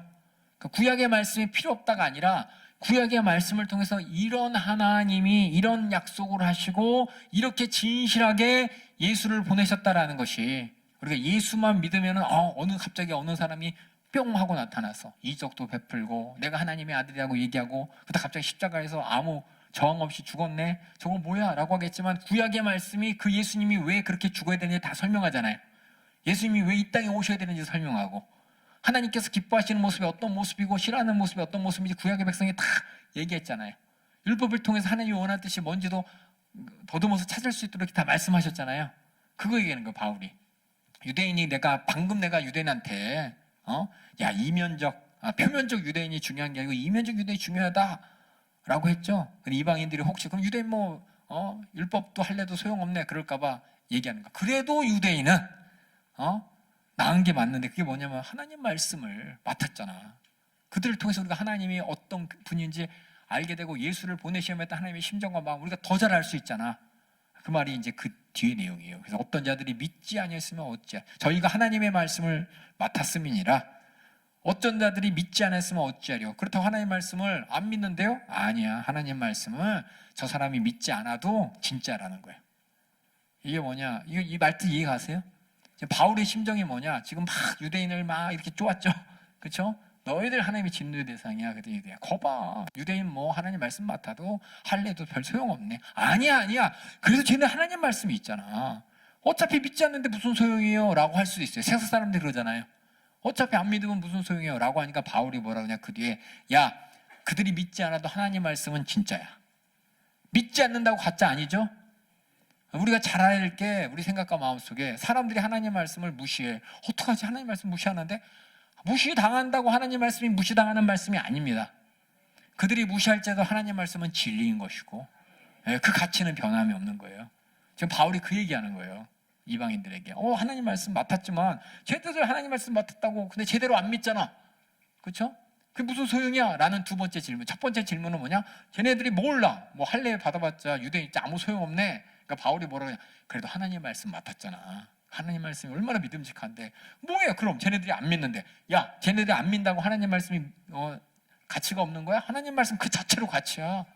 지금 얘기하는 거예요. 지금 민선 이해가? 이해 잘 안 가지? 왔다 갔다 하지? 이게 제가 1인 2역해서 그래. 지금 바울이 뭐냐? 지금 왔다 갔다 하면서 혼자서 북치구장 우치고 하는 것처럼 너네들 뭐라고 얘기할까봐 내가 이렇게 한다. 이렇게 얘기할 거지? 하면서 지금 두 자리를 지금 얘기하는 거예요. 어렵죠? 글자로 돼 있어. 이야기로 돼 있으면 쉬운데. 그래서 여기서 얘기하죠. 유대인이 날 거 없네. 그러니까는 바울이 유대인 편을 들죠. 유대인 편이 아니라 그래도 하나님 말씀을 맡았잖아. 근데 안 믿는데? 안 믿는다고 하나님 말씀이 가치 없어? 하나님 말씀 가치 있다고. 우리 한번 처음부터 우리 3장 1절부터 다시 한번 이 장면을 기억하면서 읽어보겠습니다. 할례의 유익. 그런즉 유대인의 나음이 무엇이며 할례의 유익이 무엇이뇨? 범사에 많으니 첫째는 저희가 하나님의 말씀을 맡았음이니라. 어떤 자들이 믿지 아니하였으면 어찌하리요? 그 믿지 아니함이 하나님의 미쁘심을 패하겠느뇨? 그럴 수 없느니라. 사람은 다 거짓되되 오직 하나님은 참되시다 할지어다. 기록된 바 주께서 주의 말씀에 의롭다함을 얻으시고 판단받으실 때 이기려 하심이라 함과 같으니라. 이거 어렵죠? 주께서 주의 말씀에 의롭다 하심을 얻으시고 판단하실 때 이기려. 어려운 말이에요, 그렇죠? 우리 말이 참 말이 안 맞아요. 누가 판단하고 누가 이기는 거야? 근데 이 말씀이 뭐냐면 하나님 말씀은 누구도 판단할 수 없다는 겁니다. 하나님 말씀을 누구도 뛰어넘을 수 없다는 얘기예요. 이게 저기 시편에 적혀 있습니다. 시편 51편 4절에 내가 주께만 범죄하여 주의 목전에 악을 행하였사오니 주께서 말씀하실 때 의로우시다 하고 판단하실 때 순전하시다 하리로다. 이 말은 뭐냐? 하나님이 말씀하시면 그게 맞다는 거예요. 하나님이 의롭다면 의로운 것이고 하나님께서 판단하시고 심판하시면 그냥 심판이 맞는 거예요. 그걸 가지고 왜 심판하세요? 하나님 왜 얘는 맞다고 얘는 심판하시고 얘는 왜 선하다고 하세요? 하나님이 그런 거예요.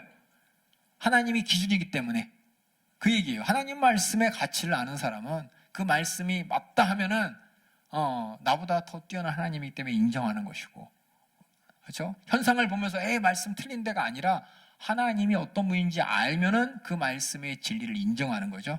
그 말씀을 진리를 인정하지 않는 사람이 틀린 겁니다. 그 얘기가 지금 주께서 말씀에 의롭다 하심을 얻으시고 판단하실 때 이기려 하심이니라.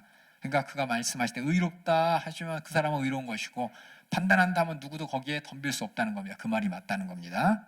그 다음에 이렇게 이제 두 가지 질문. 첫 번째, 유대인이 뭐가 나? 하나님 말씀 맡았다니까. 걔네들 안 믿는데 하나님 말씀은 누구도 도전하면 안 돼. 그대로 그게 사실이야.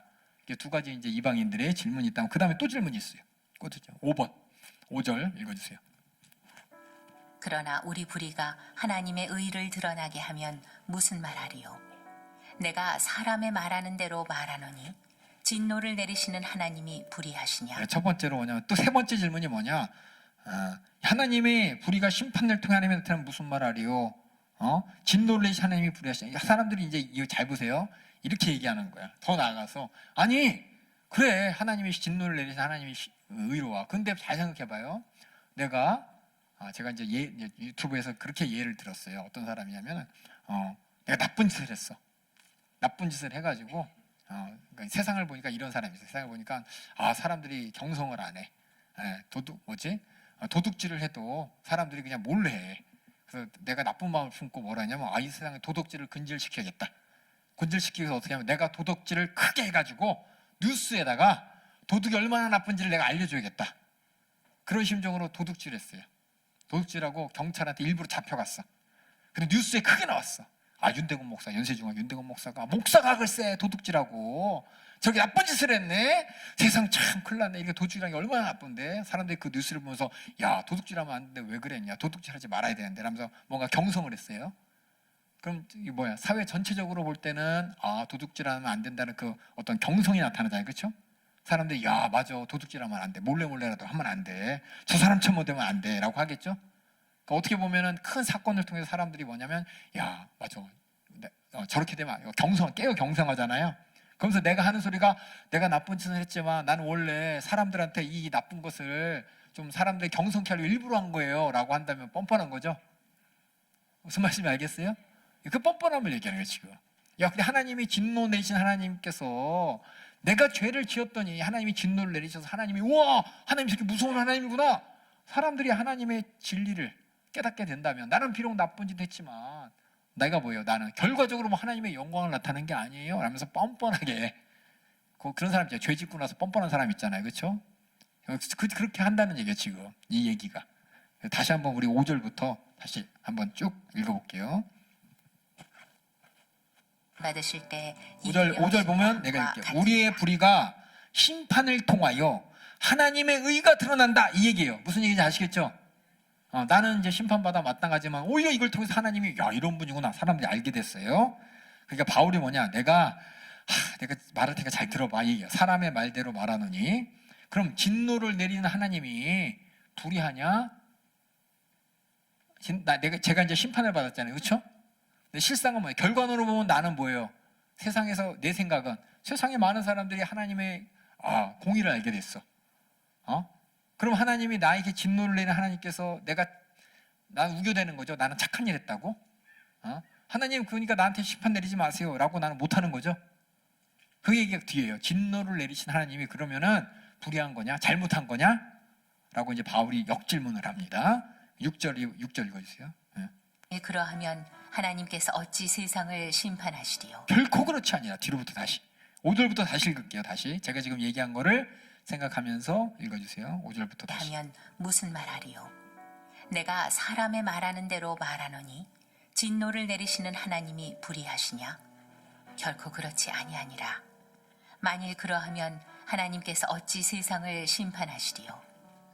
그러나 나의 거짓말로 하나님의 참되심이 더 풍성하여 그의 영광이 되었으면 어찌 나도 죄인처럼 심판을 받으리요? 이렇게 이제 이렇게 핑계를 댄다는 거예요. 그다음 읽어주세요.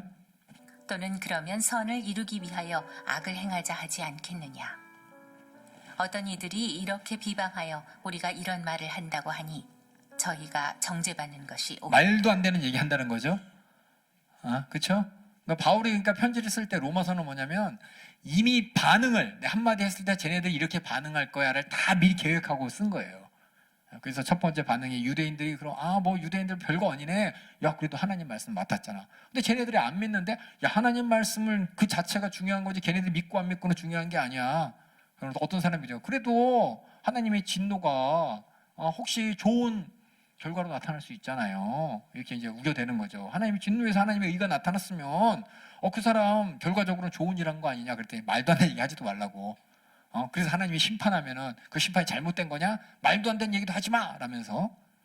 얼마나 참 지금하고 똑같죠? 법 많이 한다는 사람들, 법꾸라지라는 말 쓰는 것처럼 그렇죠? 이런저런 핑계대면서 피하는 사람처럼 하나님 말씀이 이렇게 주어질 때 계속 어떻게 그 말씀을 도전하고 핑계대는 자들에게 바울이 뭐냐면 하나님이 진노에 대한 심판에서 우리는 토달할 수 없다는 거예요. 그 말씀도 토달할 수 없는 것이고 그 안에서 내가 그래도 이렇게 좋은 일 했죠. 결과적으로 좋은 일 했잖아요. 그렇죠? 세상에서는 뭐요? 죄 지은 사람이 잡혀 들어가는데 그 사람이 배후 세력을 불면은 막 감형도 해주고 그러잖아요. 그래 참작해서 그렇죠? 뭔가 참작해서 그럼 똑같이 얘기해요. 하나님 그래도 내가 뭔가 했으니까 참작 좀 해줘야 되는 거 아니에요? 말도 안 된다는 얘기입니다. 제가 참 설명을 잘하면 좋겠는데 여러분들은 잘 이해하시고 잘 설명해 주세요. 그러니까 이렇게 말도 안 되는 하나님의 진노의 심판에 대한 도전들을 지금 바울이 뭐냐? 말도 안 되는 얘기 하지 마! 지금 한마디로 하는 거예요. 그 다음에 결론. 어떻게 어디서 구원받았냐? 하나님의 진노, 우리의 불의와 불경건할 때 하나님의 진노에서 우리 구원받았다라고 좀 설명하면서 얼마나 불의한지, 얼마나 불경건한지 그거에 대해서 아니 그래도 유대인인데 말도 안 되는 얘기하지 마. 하나님이 보시는 건 네 마음인데 너는 마음이 아주 그냥 하나님의 백성 아니잖아. 그래 하나님 말씀 소용없네. 유대인들이 말씀 가졌다고 할래보다 소용없네. 그래도 걔네들이 구약의 말씀을 통해 하나님의 진리를 나타냈는데 그래서 계속 따지니까 말도 안 되는 걸 지금 하나하나 지금 바울이 뭐냐 답변하는 거예요. 다 답변하면서 하나님의 진노는 공정하다는 겁니다. 우리 모든 하나님의 진노의 심판의 대상으로서 믿지 않는 자도 하나님 마음에 두기 싫어하는 불경건을 통해 불의를 행하면서 진노의 대상이고 하나님 말씀 안다는 유대인 너희들도 그 율법을 아주 우습게 여기면서 안에는 율법을 하나도 안 지키면서 겉으로만 지키려고 한다는 그런 것들 다 너희는 하나님의 진노의 대상이다 라고 지금 얘기를 한 거예요. 지금까지. 그 다음에 또 9절 읽어주세요. 9절부터 결론. 그러면 어떠하뇨? 우리는 나으뇨? 여기 우리는 뭐냐면 바울하고 같이 동역하는 사람들입니다. 편지를 쓰면서 같이 동역하고 있는 사람들. 우리도 똑같다는 거예요. 우리도.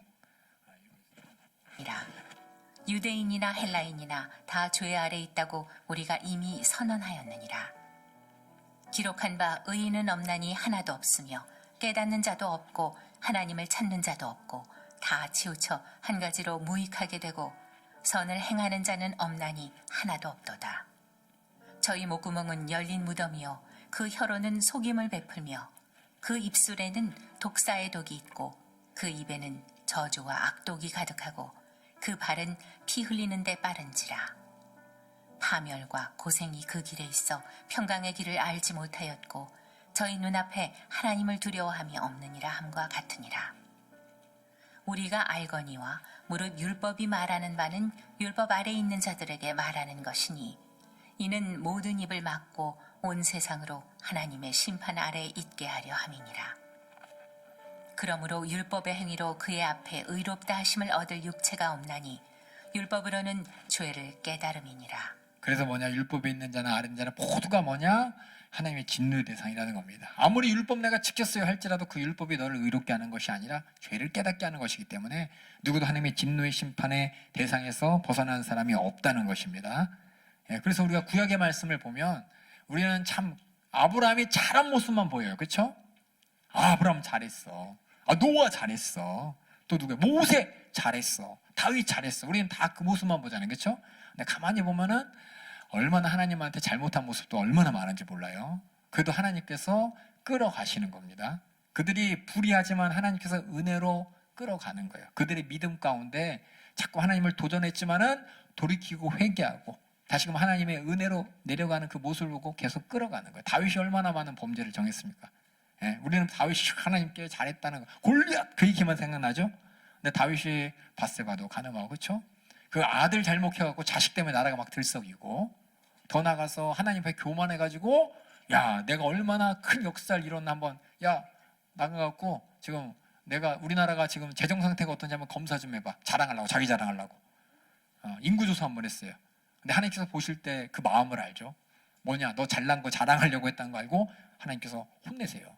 뭐냐면 다윗도 그렇고 아브라함도 그렇고 가만히 이 사실을 알고 보면은 구약의 모든 인물들이 하나님 앞에 의로워 잘나서 하나님 보실 때 힘이 좋았다는 모습보다도 정말 하나님의 말씀을 듣고 깨닫고 하나님과의 관계를 잘 유지했기 때문에 그래서 하나님이 의롭다고 쳐준 거지, 실질적으로는 그들이 하나님 앞에 진노의 심판 대상 똑같다는 겁니다.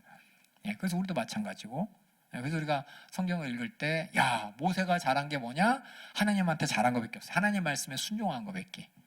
그 부분이 이제 잘한 거지, 순종하지 않은 부분을 가만히 읽어보면 더 많이 나타납니다. 그래서 모세가 막 이방 여자들, 원래 유대인들은 이방인하고 결혼하면 안 되잖아요, 그렇죠? 근데 모세는 어떻게 했어요? 이방 여자 데려다가 자기 와이프 삼았잖아요.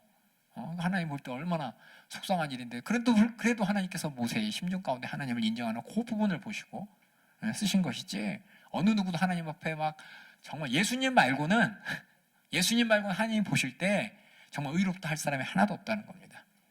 그만큼 우리 모두가 진노의 심판의 대상이라고. 그래서 구약의 말씀을 계속 인용하면서 구약의 모든 말씀이 가리키는 건 우리 인간이 하나님 앞에 죄인이라는 것을, 그래서 예수가 필요하다는 것을 가르쳐주게 한 말씀이라는 걸 우리가 담임 목사님 통해서 들었습니다. 그래서 여기까지가 뭐냐면 우리가 어디서 구원받았냐, 답은 뻔해요. 하나님의 진노의 심판의 대상이었다. 뭐 때문에? 우리가 하나님 앞에 불공견하고, 더 나가서 불의하고, 또 한편으로 하나님의 말씀을 지킨다지만 실상은 뭐예요?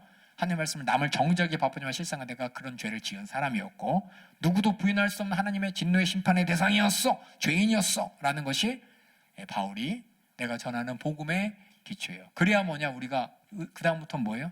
예수가 필요한 사람이 되는 거죠. 어떻게 구원? 우리는 다 알고 있습니다. 마가복음 통해서 믿음으로 구원받는 것이죠.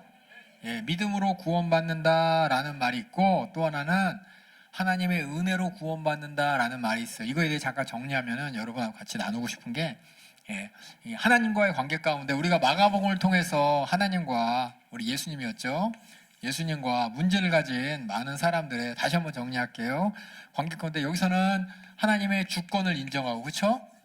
하나님의 주권을 인정하기 때문에 마가복음에서 원하시면, 그렇죠? 주님이 원하셔야 되는 것이고, 원치 않으시면 어쩔 수 없지만 나는 어떤 사람이냐? 불쌍히 여겨야 될 긍휼히 입을 자입니다 라고 나아갈 때 나를 긍휼히 여기시는 그 은혜로 구원받았습니다. 이걸 다른 말로 이걸 뭐라 그러냐면 믿음의 관계라고 하는 거예요. 그래서 믿음으로 구원받았습니다 라는 것은 이 내용을 가지고 하나님을 알고 나를 알고, 내 입장에서는 믿음으로 구원받은 것이고 전체적인 입장과 하나님 입장에서는 은혜로 구원해 주신 거예요. 그렇죠?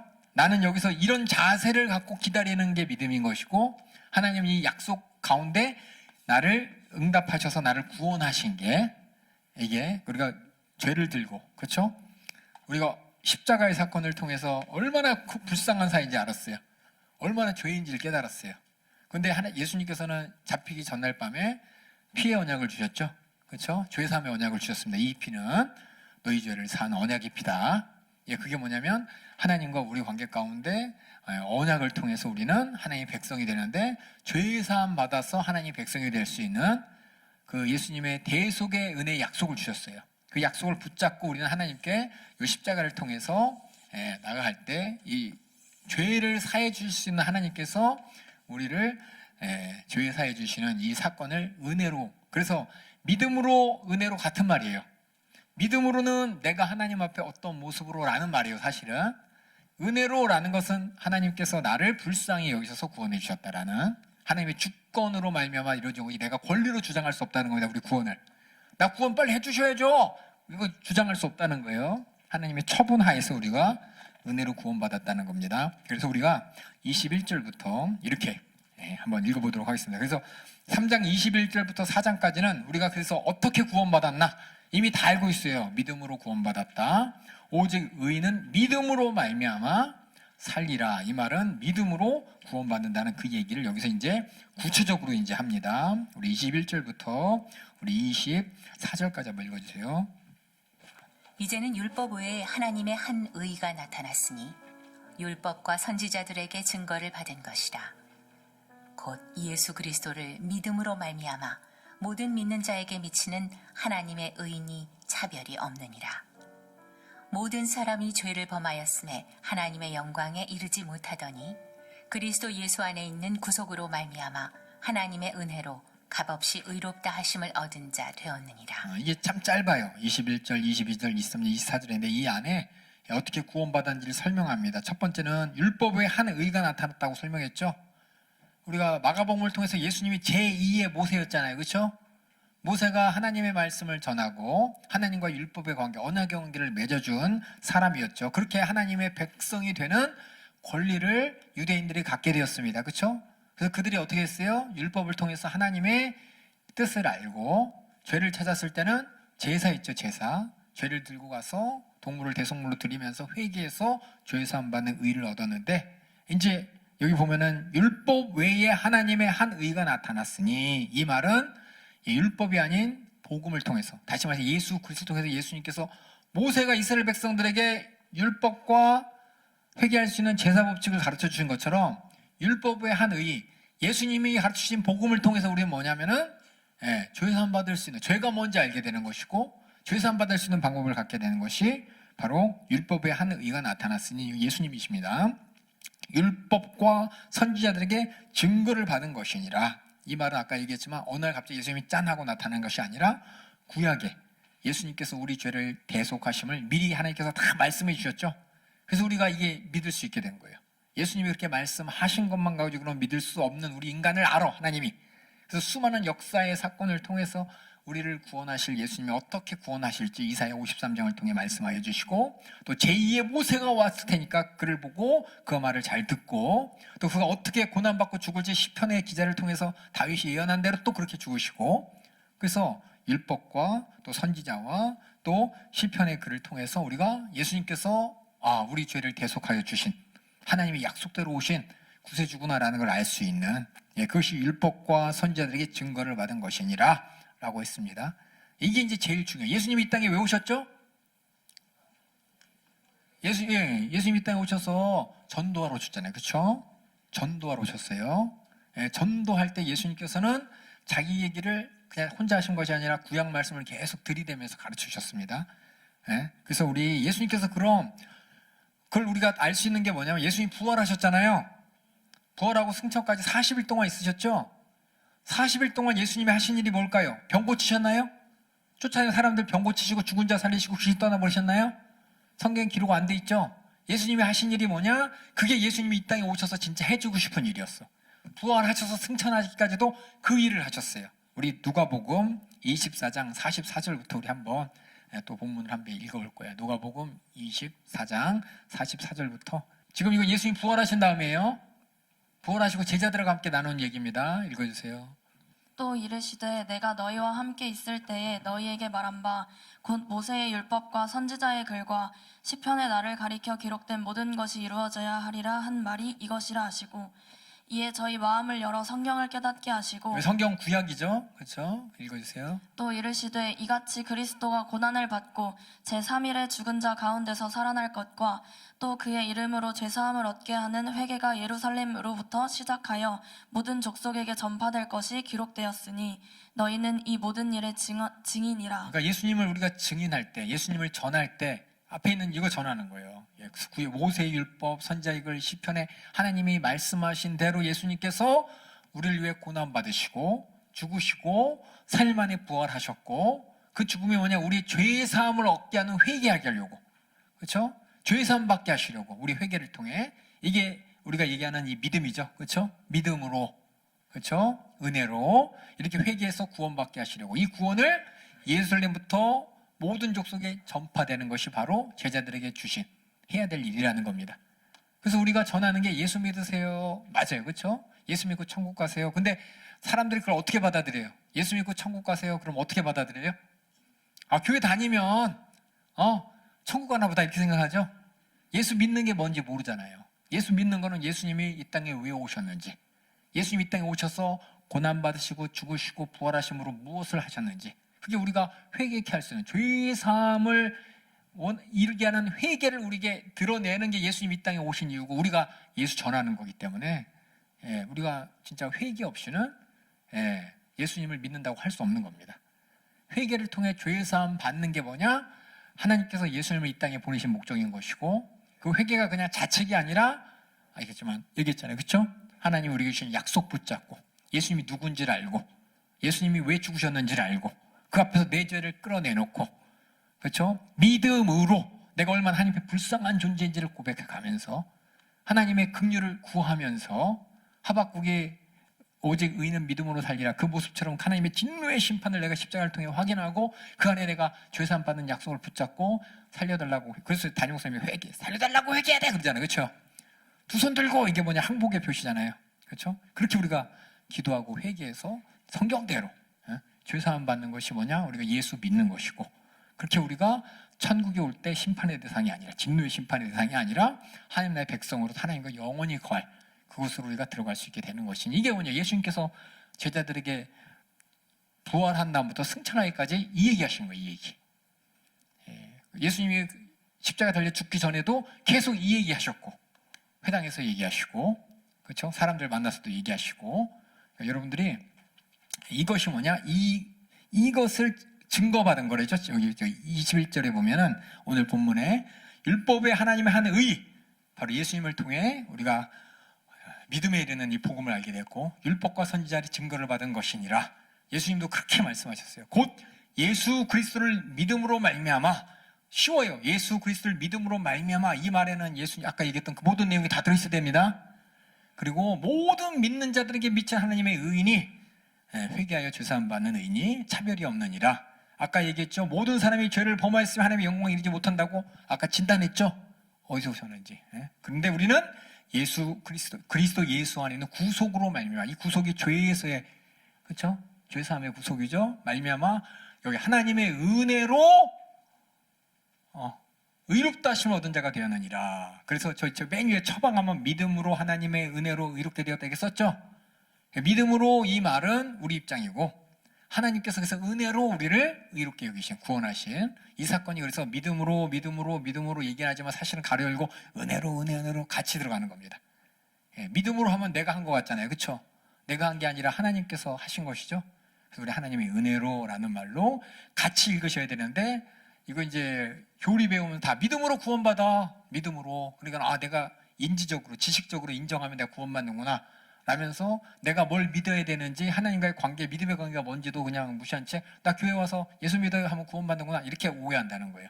그래서 우리는 이 로마서를 통해서 어떻게 우리가 어디서 구원받고 어떻게 구원받고 구원받아야 어떻게 살아야, 이 모든 것이 다 하나님께서 원하시는 모습이기 때문에 확인하고 그대로 살아야 됩니다. 그래서 여기 보면, 그래서 하나님의 은혜로 우리가 구원받았다, 이 얘기를 에베소서에서는 뭐냐면 에베소 교회를 향해서 바울이 계속 강조해. 에베소서 2장 4절부터 8절까지 한번 읽어주세요.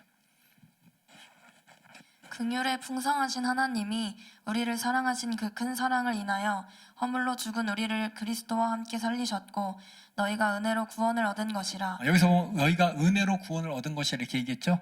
믿음으로 구원을 얻은 것이다 얘기 안 하고 하나님께서 베푸신 하나님 입장을 생각하면 은혜로 구원을 얻은 것이다 이렇게 얘기했습니다. 읽어주세요.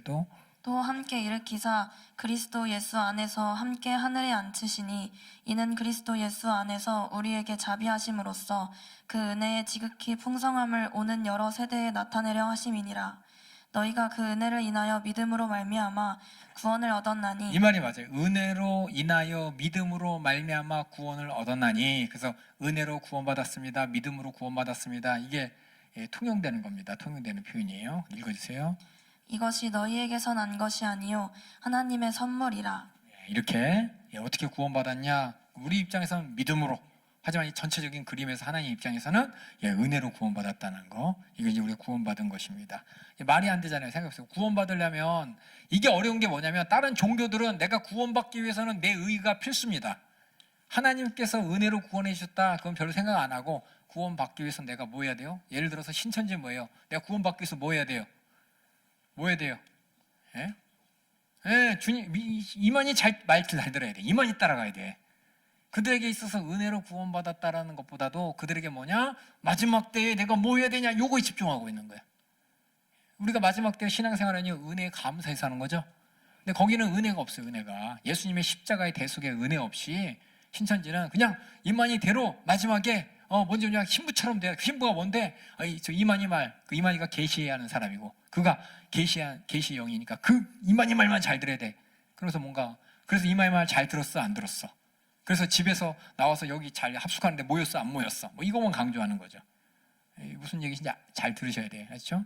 그래서 가장 중요한 게 예수 그리스도의 대속의 은혜를 내가 어떻게 알고 은혜 앞에 어떻게 반응하느냐가 진짜 예수 믿는 은혜를 알고 믿음으로 구원받은 자의 모습인데 이 믿음으로 은혜로 이거 인정하지 않고 다른 거에 집중하다 보면 그 사람이 정말 구원받은 사람인가 아닌가 우리가 잘 살펴보셔야 되는 것이고 가르쳐줘야 됩니다. 그래서 그 뒤에 참 이게 말이 안 되는 거예요. 우리가 뭔가 세상에서도 뭔가 대가를 지불해야 뭔가 얻잖아요. 근데 하나님 앞에 우리가 받은 구원, 죄사함이라는 것은 하나님 앞에 우리가 뭔가 내놓은 게 아니에요. 깨닫고 깨달은 거예요. 깨닫고 내가 하나님을 인정하고 정말 미안하고 참 송구하지만 그 약속을 내가 붙잡고 회개해서 하나님 앞에 내 안을 완전히 하나님께 돌이키는 이 사건이 그냥 내가 돌이켜야지가 아니라 그 계기가 필요한데 그 계기가 어떤 것이냐? 예수님의 십자가의 고난과 죽음과 부활을 통해 하나님의 마음, 사랑의 심령 앞에 나도 이렇게 사랑으로, 마음으로 인격적인 이런 교통이 있어야 되는 겁니다. 그래서 이 믿음의 법을 다시 설명해. 다시 어떻게 그리스도 안의 구속으로 말미암아 하나님의 은혜로 의롭게 되었냐 이걸 다시 설명합니다. 우리 25절부터 26절까지도 읽어주세요. 이 예수를 하나님이 그의 피로 인하여 믿음으로 말미암는 화목 제물로 세우셨으니 이는 하나님께서 길이 참으시는 중에 전에 지은 죄를 간과하심으로 자기의 의로우심을 나타내려 하심이니 곧 이때에 자기의 의로우심을 나타내사 자기도 의로우시며 또한 예수 믿는 자를 의롭다 하려 하심이니라. 여기 보면은 자기도 의롭고 예수 믿는 자 의롭게 한다. 이게 저도 이해하기 되게 어려웠어요. 하나님이 의로운 거 맞는 거 아니야? 뭘 새삼스럽게 뭘 나타내셔? 우리가 의롭게 되는 거 믿으면 의롭게 되는 건데 그걸 못하러 이렇게 얘기하나라고 하는데 이 전체적으로 믿음으로 의롭게 된다 그랬잖아요. 여기 이제 질문이 뭐냐면 아까 얘기했지만은 하나님께서 왜 심판하지 않으신다는 거야. 공의의 하나님인데 왜 심판하지 않으시냐? 예수님이 이 땅에 오시기 전까지 구약의 백성들은 하나님 앞에 뭐요?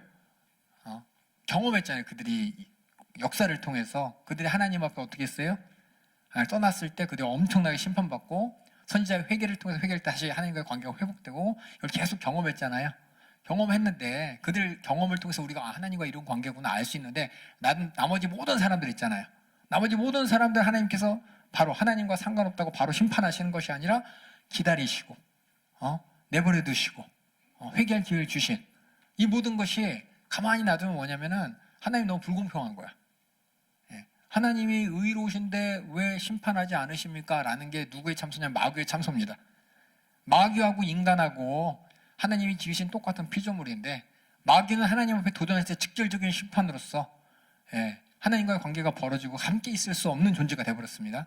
근데 우리 인간은 하나님 앞에 죄를 범했는데도 불구하고 하나님께서는 계속 우리에게 말씀하여 주시고, 다시 말해서 직결적인 하나님과의 분리, 이 심판이 이루어지지 않고 우리에게 이렇게 시간을 주신 것이 무엇이냐? 그럼 마귀 참소는 뭐냐? 하나님 불공평하다는 거예요. 하나님의 공의가 없다는 겁니다. 그래서 뭐냐? 예수님의 십자가를 통해 뭐가 나타났냐? 하나님의 무서운 공의가 보여지는 거예요. 그게 여기 본문인 것처럼 25절에 예수를 하나님이 그 피로 인하여 믿음으로서 화목제물로 삼으셨으니, 예수님께서 십자가 달려 죽으신 우리 죄를 대속하신 그 사건이 어떤 사건이냐? 길이 참으셨던 그 죄, 심판해야 될 심판하지 않았던 우리 인간의 죄, 그 죄를 하나님께서 심판하심으로 말미암아 하나님의 그 심판의 엄중함을 우리에게 보여주시고 공포하셨다는 거예요. 그게 하나님의 의가 나타나는 거예요. 우리가 의 나타난 거하고 하나님의 의가 나타난 건 틀린 겁니다. 하나님의 의롭음을 나타냈다, 이 말은 하나님의 공의로운 심판주로서의 하나님의 의인 것이고, 또 예수 믿는 자를 의롭게 하셨다라는 것은 우리의 죄를 해결하심으로 말미암아 우리가 하나님 앞에 불의한 존재가 의롭게 우리를 인정하셨다는 겁니다. 이게 참 어려운 거예요. 이게 어려운 거예요. 세상에 이런 일이 말이 돼? 근데 하나님은 그렇게 하셨어요. 이 가만히 생각해보면 우리 인간들이 생각할 수 있는 어떻게 보면 가장 복잡한 생각들 있잖아요. 그냥 그런가 보다라고 쉽게 생각하는 게 아니라 자꾸 내 머릿속에 물어봐봐요. 그럼 제일 궁금한 게 뭐냐면, 예수 믿는 사람들이 복음 전할 때 믿지 않는 사람들이 항상 왜 거기만 구원이 있냐 이렇게 물어봐요. 왜냐면 뭐 부득불 예수 안 믿어도 나 아무 상관이 없잖아요. 예수님 믿고 뭐 천국 가라고 회개하고 심판이 온다는데 저 사람이나 나 똑같은데? 육신으로 볼 때 차이가 없잖아요. 그럼 하나님이 공의 하나님입니다, 심판이 아닙니다. 그럼 또 심판한다고 나도 심판하고 또 똑같은데 무슨 심판이 있고 무슨 공의가 있냐라고 할까봐 하나님께서 우리 모두에게, 근데 하나님께서 우리 모든 인류의 죄를 독생자에게 대속해 하실 만큼이나 하나님은 죄에 대해서 간과하지 않으신 분이라는 걸, 그렇게 하나님 무섭게 심판하신 분이라는 걸 하박국 선지자에서 하나님이 말을 통해 하박국에 가르쳐줬죠. 화 있을진저 그러면서 하나님의 공의의 모습을 가르쳐주셨잖아요.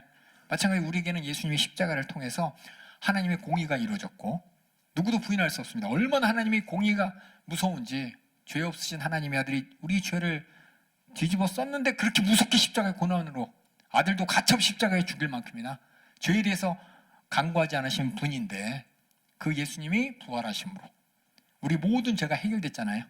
그래서 우리도 하나님 앞에 의롭게 된 거죠. 이게 참 말이 안 되는 일인데 하나님은 그렇게 될 거라고 구약 말씀을 통해 미리 예언하시고 예언대로 이루셨다는 겁니다. 그래서 믿음의 법이 뭐냐? 이 두가 하나님이 엄중한 심판을 아는, 다시 말해 하나님의 이 주권 앞에 엄중한 심판을 알고 여기서 하나님의 의가 나타나는 것이고, 우리 죄를 대속하여 주신 긍휼의 사건, 십자가의 사건을 통해서 우리가 죄 사함 얻은 우리의 의도 나타났다는 것이, 이게 바로 하나님이 우리에게 가르치신 믿음의 법입니다. 이거는 뭐 1 더하기 1은 2 이런 것처럼 명제예요, 명제. 더 이상 어떻게 질문해서도 안 되고 질문할 수도 없는 이 진리인 것입니다. 제가 여러분에 말했던 거 다시 한번 우리 25절부터 26절까지 한번 읽으시면서 여러분도 저랑 똑같이 생각하셔야 돼요. 한번 읽어주세요. 25절, 26절. 얌는 화목 제물로 세우셨으니 이는 피로 인하여 얻은 자 되었느니라. 이 예수를 하나님이 그의 피로 인하여 믿음으로 말미암는 화목 제물로 세우셨으니 이는 하나님께서 길이 참으시는 중에 전에 지은 죄를 간과하심으로 자기의 의로우심을 나타내려 하심이니, 곧 이때에 자기의 의로우심을 나타내사 자기도 의로우시며 또한 예수 믿는 자를 의롭다 하려 하심이니라. 제가 여기 썼죠. 그래서 자기도 의로우시며 심판주로서 율법을 이루면서 공의를 행하신, 죄를 벌하신 사건을 통해 자기도 의로우시며 또 우리 죄값이 치루어짐으로, 여기 보면 죄값을 치루심이라고 되어 있죠. 그래서 하나님의 공의가 나타난 것이고, 죄의 값이 치루어짐, 우리의 죄가 해결됨으로 말미암아 우리의 의를 나타나게 하셔서 이렇게 우리를 구원하셨다는 것이 하나님께 우리를 구원하신 방법입니다. 그 앞에는 오직 우리 하나님의 은혜만 있는 겁니다. 그래서 제가 옆에 성경에 보면 새로운 버전 있잖아요.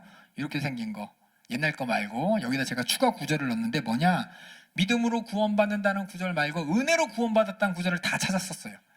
그래서 우리의 구원은 다 은혜로 이루어진 것이다, 은혜로 이루어진 것이다. 그래서 우리 창세기부터 저 베드로전서까지 구원은 은혜로라는 거 앞에 이 믿음도 생각하셔야 됩니다. 무조건적인 은혜가 아니라 믿음을 전제로 한 은혜예요. 예. 그 뒤에 보면은 또 한 장 넘겨 영혼구원이라고 썼죠.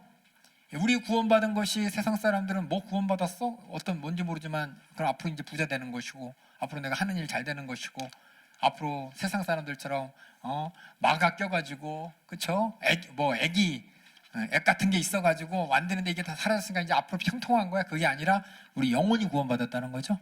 그래서 영혼 구원에 대한 구절이 쭉 나와 있어요. 많은 사람들이 영혼 구원에 대해서 무지한 채 그냥 나 구원받았으니까 이제 부적 붙인 것처럼 십자가 목걸이 갖고 다니면 교회 다니면은 귀신이나 마귀가 나를 괴롭히지 않고 앞에 성공가들을 다루겠지 이렇게 생각하는 사람이 많아서 부자 된 것이 자기가 구원받았다고 생각. 구원받은 증거가 하나님 복 주셔서 부자 됐다고 이렇게 생각하는 게 있는데 성경 전체는 우리 구원이 영원히 구원받았다고 다 제대로 나와 있습니다. 그래서 마가복음에 보면 우리가 죄에서 구원받았다고 써 있잖아요. 근데 이것을 명확하게 위해서 누가복음에서는 우리 영혼이 구원받았다는 것을 정확하게 설명하는 거예요. 그래서 이게 참 유대인들에게서 죄에서 구원받았다.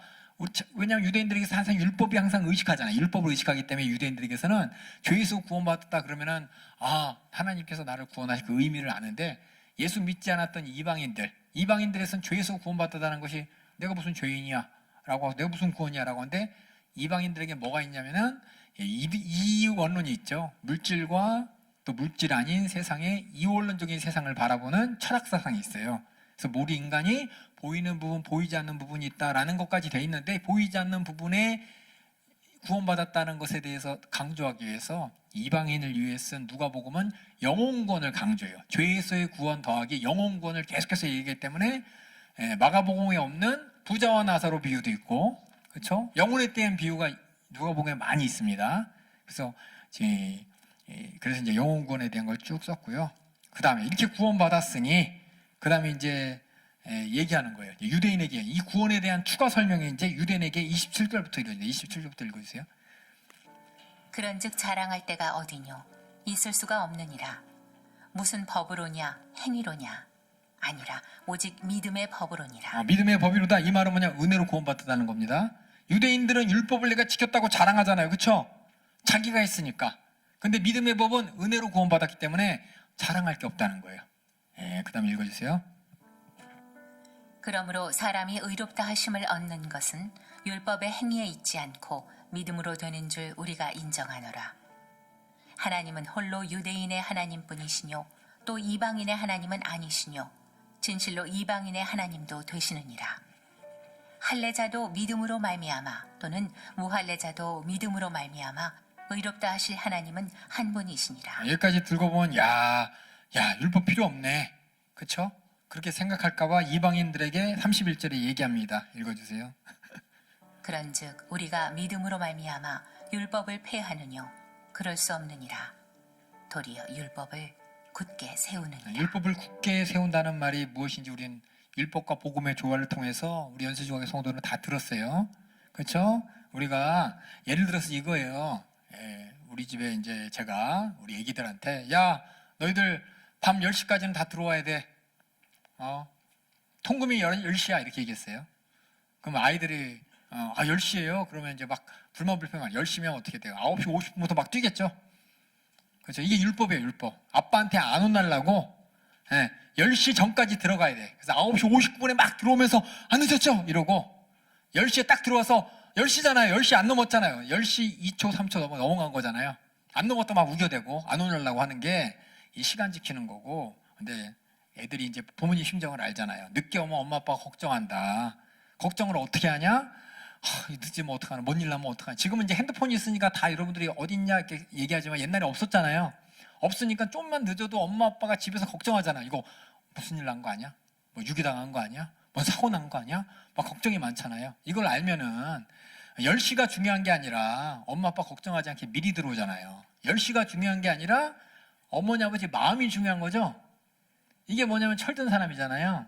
마찬가지로 여기 나온 것처럼 율법을 지키는 게 아니라 예수 믿고 구원받은 우리는 여기 뭐라고 써 있어요? 율법을 굳게 세우니라. 그 말은 뭐냐면 율법을 주신 하나님의 마음을 우리가 알아서 행동한다는 겁니다.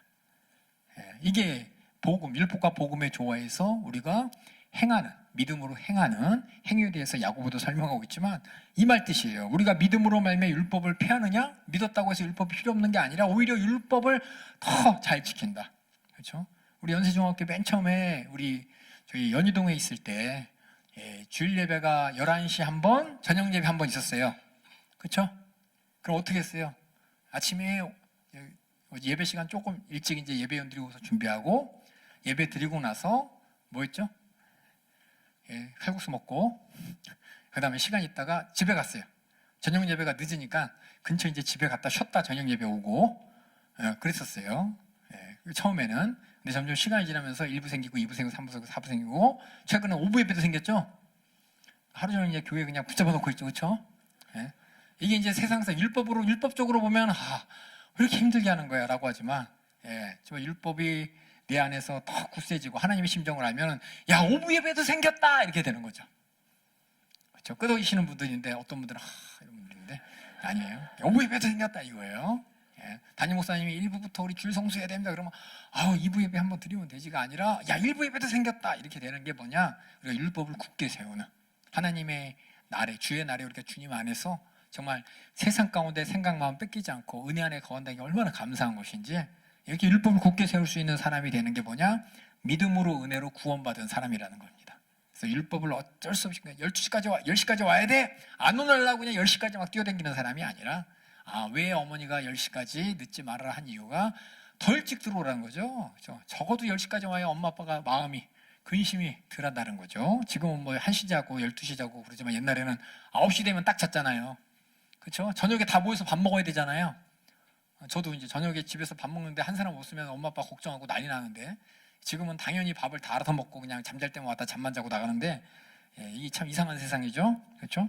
하나님 말씀 앞에 우리는 율법을 굳게 세우는 거죠. 율법을 세우는 게 할에서 하는 만큼만 세우는 게 아니라 더 잘 세우는 거죠. 그걸 여러분이 지금 얘기하는 겁니다. 이방인에게. 그 다음에 그럼 어떻게 구원이라는 게 믿음으로 이루어질 수 있냐? 갑자기 이루어진 게 아니라는 겁니다. 하나님께서는 구약의 말씀을 통해서 이미 하나님께 의롭게 보는 여긴 거예요. 아까 하박국 했죠. 하박국이 오직 의인은 믿음으로 살리라 이렇게 깨달을 수 있었던 것은 하박국에게는 모세오경이 있었습니다. 그 당시에 모세오경을 통해서 하나님께서 어떻게 아브라함을 상대하셨는지 이스라엘 백성을 상대하셨는지 다 있기 때문에 그걸 통해서 하나님과 관계 가운데 하나님이 원하시는 모습을 하박국이 깨닫고서 오직 의인은 믿음으로 살리라 라고 알 수 있었고 하나님의 무서운 심판의 목소리 앞에 다행이다 라고 이렇게 구원을 기대할 수 있었던 것 그게 뭐냐면 이 믿음의 법이에요. 믿음의 법. 이게 세상은 없어요. 세상은 믿음의 법이 뭐냐면 믿으면 구원받는다는 그 믿음을 조건으로 여기죠.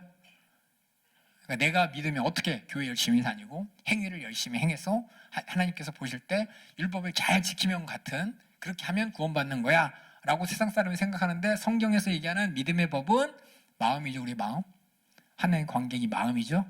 그거에 대해서는 이미 아브라함이 통해서 지금 그런 일이 이미 있었다고 믿음의 법에 대한 근거가 뭐냐? 과거에 신뢰를 하나 드는데 이게 아브라함의 믿음의 얘기입니다. 우리 4장 한번 4장이 그 신뢰예요. 아브라함의 믿음의 얘기. 이게 뭐냐면 믿으면 구원받는다는 걸 사람들이 다 오해해요. 지금 알다시피 칼빈주의부터 시작해갖고 주의까지 붙여가면서 장로교 사람들 이거 들으면 안 되는데 장로교에서 뭐라고 할 텐데 하여튼 그렇게 열심히 그냥 믿으면 구원받는다. 그래서 율법주의처럼 열심히 믿음으로 그냥 자기 행하시는 분들이 있는데 그 믿음이 아니라는 걸 내가 아느냐 모르느냐 여기 있는 분들은 어떤 믿음인지 정확하게 알고 있어야 됩니다. 여러 번 설명했어요. 그렇죠? 하나님의 관계 가운데 이 믿음이 되는데 이거 없이 예수 믿으면 구원받자. 예수 믿으면 교회 다니면 예수 믿으면 주일 잘 지키면 예수 믿으면 11조 잘하면 예수 믿으면 교회에서 시키는 거 잘하면 이런 식으로 그냥 행위적으로만 나타난다는 게 아니라는 걸 지금 바울이 로마서를 통해 설명하는데 우리 교회는 이제 이미 담임 목사님께서 그런 진심을 다해서 하나님을 사랑하고 예수 피에 대한 사랑을 있기 때문에 어느 정도 아는데 다른 교회는 이라고 해서 미안하지만 많은 분들이 오해해요. 로마서를 이해를 못해. 그래서 왜냐면 믿음이라는 게 머리에 콕 박힌 게 율법주의처럼 박혀있기 때문에 이 믿음이 뭐에 대해서 생각을 못해요. 우리가 생각하는 그런 하나님의 은혜와 사랑과 내가 긍휼로서 죄사함 받았다는 이걸 생각을 못하니까는 로마서를 읽을 때 너무 어려워. 마찬가지로 그 당시 초대교회 도 너무 어려웠어요. 율법주의자인 유대인들에게 이게 말이 안 되는 거예요. 이걸 이해하려면 이게 까고 나오. 그러니까 바울이 얼마나 힘들었을까요? 바울도 다메섹 도상에서 예수님의 음성을 듣고 깨닫지 못했다면은 계속해서 이 예수 믿는 사람들 저 하나님 율법을 안 지키고 십자가에 달려 죽은 저 죄수를 하나님의 아들이라고 이런 신성모독하는 사람이라고 끝까지 잡아다닐 만큼이나 하나님에 대한 오해가 쌓여있는 세상 가운데 믿음으로 내가 구원받았다는 거 아는 게 얼마나 중요한지 바울이 이제 자기가 이제 구약의 예를 들면서 설명합니다. 4장 1절부터 읽어주세요. 그런즉 육신으로 우리 조상된 아브라함이 무엇을 얻었다 하리요? 만일 아브라함이 행위로서 의롭다 하심을 얻었으면 자랑할 것이 있으려니와 하나님 앞에서는 없느니라. 성경이 무엇을 말하느뇨? 아브라함이 하나님을 믿음에 이것이 저에게 의로 여기신 바 되었느니라. 보세요. 여기 있어요. 여기 보면 아브라함이 하나님을 믿음에 이것이 저에게 의로 여기신 바 되었느냐. 이 구절이 어디서 나오느냐를 잘 보셔야 돼요. 많은 사람이 아브라함이 본토 친척 아베 집을 떠나서 하나님 말씀에 이끌려서 가나안 땅으로 왔습니다. 믿음 대단합니다. 하나님이 인정하는 그렇게 얘기 안 했어요. 하나님께서는 그의 믿음을 언제 인정했냐? 네 믿음이 저 의롭게 여긴다고 인정한 게 언제 사건이냐면은 그렇게 아브라함이 본토 친척 떠나서 어디 왔어요? 가나안 땅에 왔죠. 가나안 땅에서 롯하고 같이 있었잖아요. 그렇죠? 롯하고 같이 있으면서 그들이 하나님의 은혜로 부자가 됐죠. 양들이 서로 막 많으니까 섞이니까 양치기들이 싸우니까 롯 보고 어떻게 했어요? 롯 저쪽 우리 헤어지자. 네가 동으로 가면 난 서로 가고 넌 서로 가면 난 동으로 가겠다. 그랬더니 롯이 어디로 가냐? 소돔 근처로 가고 소돔으로 쭉 들어가잖아요. 그렇죠? 그런데 소돔이란 도시에 전쟁이 나타나죠. 성경에 보면 전쟁이 있습니다. 거기 보면 이제 9개 연합국과 5개 연합국에 싸워요. 전쟁의 소용돌이에 아브라함은 휘말리지 않고 다행히 살았는데 롯은 소돔에 들어가서 반대편 연합그룹에게 붙잡혀서 끌려가는데 아브라함이 집에서 기르는 종을 데려가서 구해오잖아요. 이런 사건이 있어요. 이런 사건이 있고 나서 그리고 롯이 이제 소돔과 고모라에서 이제 심판 가운데 살아남잖아요. 그렇죠? 그런 다음에 아브라함이 가만히 봤는데 후사가 없는 거예요. 하나님이 분명히 맨 처음에 자기를 하란 땅에서 부르실 때 네 자손이 바다와 모래 같고 하늘의 별같이 자손이 축복 주겠다 이렇게 약속하셨는데 자손이 없는 거야. 그러니까 아브라함이 인간적인 생각이 뭐냐면 내가 나이가 지금 이렇게 됐으니 내 후사가 없으니 내 오른팔 엘리에셀이라는 어떻게 보면 자기 종 중에서 제일 믿을 만한 종, 그 종을 불러갖고 자, 내 허벅다리에 손 얹어 하고서 네가 내 후사가 될 거야 이렇게 이제 인정하려고 하는데 하나님께서 다시 아브라함을 불러서 얘기합니다. 네 몸에서 날 자가 네 후사가 될 거야 라고 확실하게 듣고 나서 아브라함이 그렇구나 하고 깨닫고 이제 하나님께서 내가 늙었지만은 후사가 줄 것이구나, 나와 사라에게 아기를 줄 것이구나, 이게 믿을 때 하나님께서 의롭게 여겼다고 했습니다. 그러고 나서 어떻게 했어요? 잘해야 되는데 하가라고 같이 이스마엘 얻죠. 그리고 나중에 있다가 사라와 함께 이삭을 얻잖아요. 그렇죠? 이삭을 얻고 하나님께서 아브라함의 약속대로 뭐라 했냐? 네 후손들이나 네 집사람들 할례 행하라 그랬죠. 그게 뭐냐면 할례가 있고 하나님께서 너 믿음 내가 널 의롭게 여긴다 라는 사건이 어떻게 냐면은 이게 먼저예요. 믿음의 사건이 먼저예요. 그게 먼저 15장이에요. 15장 창세기 15장에 네가 네 몸에서 날짜가 후사가 되리라 그러면서 아브라함이 여호와를 믿으니 여호와께서 그를 의를 이기시고 이 말이 있어요. 그러니까 그때 여겼는데 나중에 할례를 행하라 그건 17장이야. 그럼 순서상 하나님께서 그 믿음을 보고 의롭게 여기신 거하고 할례를 행하라 그거하고 뭐가 먼저냐? 이게 먼저라는 겁니다. 그래서 율법 가운데 할례보다 많은 사람들은 그 후손들은 이스라엘 백성들은 모세에게 율법을 받은 이후로는 율법을 잘 지키는 게 하나님의 뜻이고 율법을 잘 지키는 하나님의 백성이 되는 것이고 그래야 하나님께서 의롭다고 여긴다고 생각했지만 하나님께서 요구하시는 것은 율법 이전에 하나님과의 믿음의 관계를 먼저 요구하셨다는 것을 지금 얘기하고 있는 게 로마서에 바울이 얘기하는 거예요. 유대인들이 얘기하는 거예요. 의롭게 여기려면은 어떻게 믿음으로만 가능해요? 율법을 지켜야지. 이게 아까 했지만 유대인들에게는 머릿속에 뿌리 깊게 박혀 있는 거죠. 모세 율법을 지켜야 우리가 하나님 앞에 축복받고 그 말씀을 어기면은 우리 조상들이 얼마나 곤욕을 당하고 나도 불의한 자로서 하나님 앞에 심판의 대상이 되는데 모세 율법 이것만 박혀 있는데 하나님께서는 그들에게 아브라함의 예를 다시 들려주면서 야, 아브라함이 할례가 먼저였냐? 행함으로 몸에 나타나는 그 율법에 지키라는 그 할례가 먼저였냐? 의롭게 여긴 게 아니면 믿음이 의였냐? 지금 얘기하는 거예요, 바울이. 그래서 성경이 무엇을 말해? 아브라함이 하나님을 믿음에 이것이 저에게 의로 여기신 바 되었느니라. 이건 할례 이전에, 이삭이 태어나기 이전에 아브라함이 하나님을 믿었을 때 하나님께서 인정하고 이롭게 여기셨으니 우리도 똑같이 어떤 행위가 아니라 하나님의 약속을 믿는 믿음으로 말미암아 그 믿음의 자세로 말미암아 우리가 이롭게 되는 거다라고 지금 바울이 추가 설명하는 겁니다. 그다음에 또 읽어주세요. 일하는 자에게는 그 삭을 은혜로 여기지 아니하고 빚으로 여기거니와 이를 아니할지라도 경건치 아니한 자를 의롭다 하시는 이를 믿는 자에게는 그의 믿음을 의로 여기시나니 일한 것이 없이 일한 것 없이 이게 하나님께 은혜로 믿음으로 이 말입니다. 읽어주세요.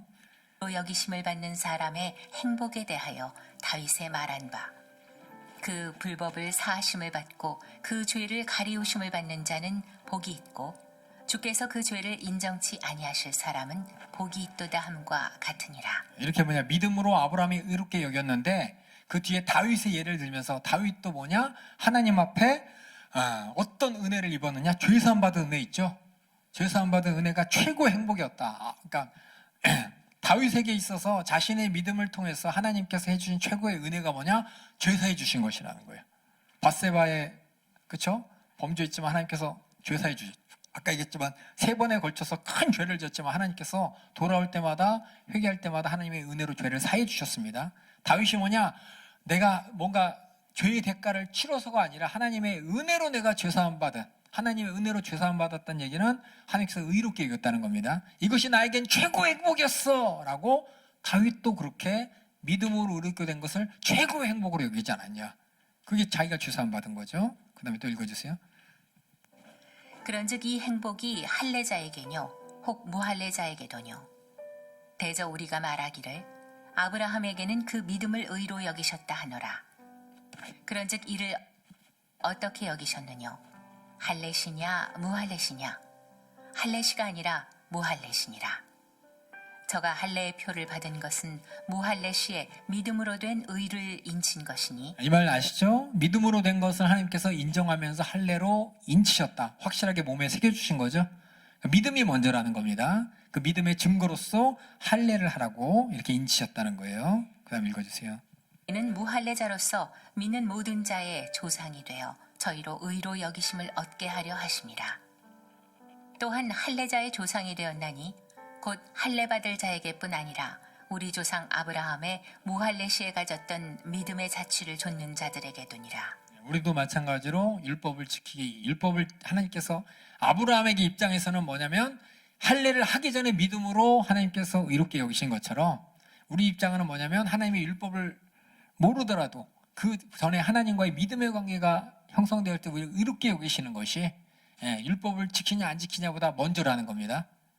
그런 자들에게 뭐예요? 하나님의 백성으로서 하라 하지 마라 하나님의 말씀을 주시고 그 말씀을 지키게 하시는 겁니다.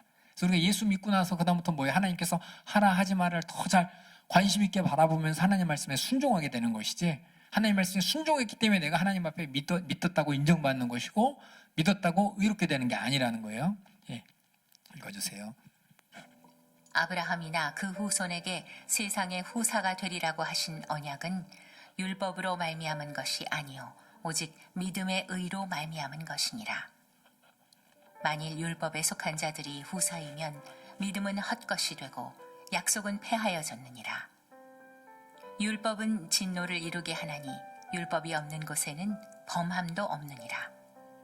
그러므로 후사가 되는 이것이 은혜에 속하기 위하여 믿음으로 되나니 이는 그 약속을 그 모든 후손에게 굳게 하려 하심이라. 율법에 속한 자에게뿐 아니라 아브라함의 믿음에 속한 자에게도니 아브라함은 하나님 앞에서 우리 모든 사람의 조상이라. 기록된 바 내가 너를 많은 민족의 조상으로 세웠다 하심과 같으니 내가 너를 많은 민족의 조상으로 세웠다. 창세기에만 보면 그래서 12지파의 조상이 되었구나 이렇게 저도 알았어요. 많은 민족 그러니까는 유다 족속 또 사마리아 족속 이렇게 이제 야곱 후에 12아들이 있잖아요. 그렇죠? 12아들이 있고 더 나가서 아브라함의 이삭 말고 이스마엘도 있고 그러니까 많은 족속들의 조상이 아브라함이구나라고 저는 이렇게 알았는데 성경에 보니까는 믿기만 하면 믿는 모든 사람들이 아브라함의 믿음 가운데 아브라함이 하나님께 의롭게 여겼듯이 우리도 의롭게 될 수 있는 그 믿음의 조상이라는 겁니다. 무슨 말씀이 알겠죠? 저도 옛날에 믿음의 조상 아브라함은 뭐 7명의 아들이 있어, 그것도 찬양하잖아요, 그렇죠? 그거 보면서 그 7명이 나중에 큰 부족이 되고 족속이 돼서 그 조상이 되는구나 이렇게 알았는데, 성경에서 뭐냐? 믿는 자라면 누구든지 아브라함이 믿었던, 그래서 하나님께서 의롭게 여겼던 그 약속이 이루어지기 때문에 모든 그 믿는 자들의 선례가 된다는 거죠. 이해 가시죠? 읽어주세요. 그의 믿은 바 하나님은 죽은 자를 살리시며 없는 것을 있는 것 같이 부르시는 이시니라. 아브라함이 바랄 수 없는 중에 바라고 믿었으니 이는 내 후손이 이같으리라 하신 말씀대로 많은 민족의 조상이 되게 하려 하심을 인함이라. 이해 가시죠? 이제 이해 가실 거예요. 그 다음에 또 읽어주세요. 19절. 그가 100세나 되어 자기 몸에 죽은 것 같음과 사라의 태에 죽은 것 같음을 알고도 믿음이 약하여지지 아니하고 믿음이 없어 하나님의 약속을 의심치 않고 믿음에 견고하여져서 하나님께 영광을 돌리며 약속하신 그것을 또한 능히 이루실 줄을 확신하였으니 그러므로 이것을 저에게 의로 여기셨느니라. 분명한 약속을 믿었죠? 그렇죠? 마찬가지로 우리도 똑같은 약속을 가지고 믿는 겁니다. 예수님을 통해 주신 약속을 가지고 죄 사함 받고 주님 오실 날을 기다리고 그날 천국에 입성할 그 약속을 가지고 우리 믿음으로 의롭게 되는 겁니다. 그 다음에 23절 읽어주세요. 저에게 의로 여기셨다 기록된 것은 아브라함만 위한 것이 아니요 의로 여기심을 받을 우리도 위함이니 곧 예수 우리 주를 죽은 자 가운데서 살리신 이를 믿는 자니라. 예수 우리 주를 죽은 자 가운데 살리신 이가 누구예요? 예수를 죽은 자 가운데 살리신 이가 누굽니까? 우리 하나님이시잖아요. 그렇죠? 그 하나님이 예수님을 통해 약속을 주셨잖아요. 그렇죠? 아브라함에게는 직접 약속을 주시고 우리에겐 예수님을 통해 약속을 주셨죠? 똑같이 우리도 그렇게 약속을 믿는 자가 되었는데 그 믿음의 내용이 뭐냐? 그 다음에 25절 읽어주세요. 예수는 우리 범죄함을 위하여 내어줌이 되고 또한 우리를 의롭다 하심을 위하여 살아나셨느니라. 우리 믿는 내용은 예수님의 고난과 죽음과 또 부활까지입니다. 많은 분들이 부활을 빼고 예수님 죽음만 생각하시는 분들이 있어요. 제가 많이 얘기하죠. 예수님의 죽으심으로 우리 죄를 담당하셨구나. 부활하심으로 우리 죄가 완전히 해결됐구나. 완전한 속죄가 부활을 통해서 우리에게 확증되었기 때문에 성경 말씀대로 우리 죄를 담당하고 죽으셨구나를 인지하는 게 예수님의 고난과 죽음인 것이고, 근데 우리 죄가 확실하게 해결됐구나라는 그 약속을 우리에게 주신 게 예수님의 부활이기 때문에 우리는 예수님의 십자가에서 화목제물로 죽으신 고난과 죽음을 약속으로 붙잡은 사람이요, 또 예수님의 부활을 우리의 부활로 약속으로 붙잡은 사람이 되는 것이니 이게 우리 믿음의 내용이라는 겁니다. 그래서 이렇게 우리가 어떤 요 사장 전체가 어떻게 구원받았냐? 답은 은혜로 믿음으로입니다.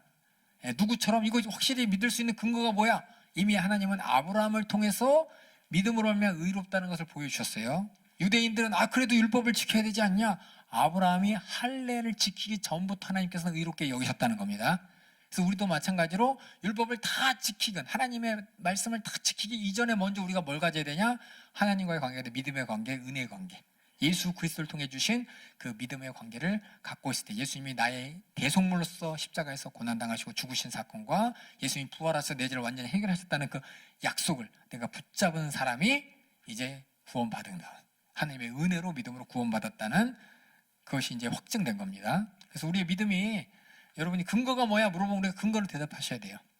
예수 믿는다고 그게 돼? 이미 하나님 구약의 약속을 통해서 믿음으로 구원받는다는 이 사실을 미리 기록해 놓으셨고 우리에게도 똑같은 믿음대로 구원받은 것을 확증하여 주셨으니 그 믿음이 어떤 믿음? 아브라함처럼 믿는 거야. 아브라함이 어떻게 믿었는데요? 본토 지적 아비 집을 떠났어요가 아니라 하나님의 약속을 끝까지 믿었다는 겁니다.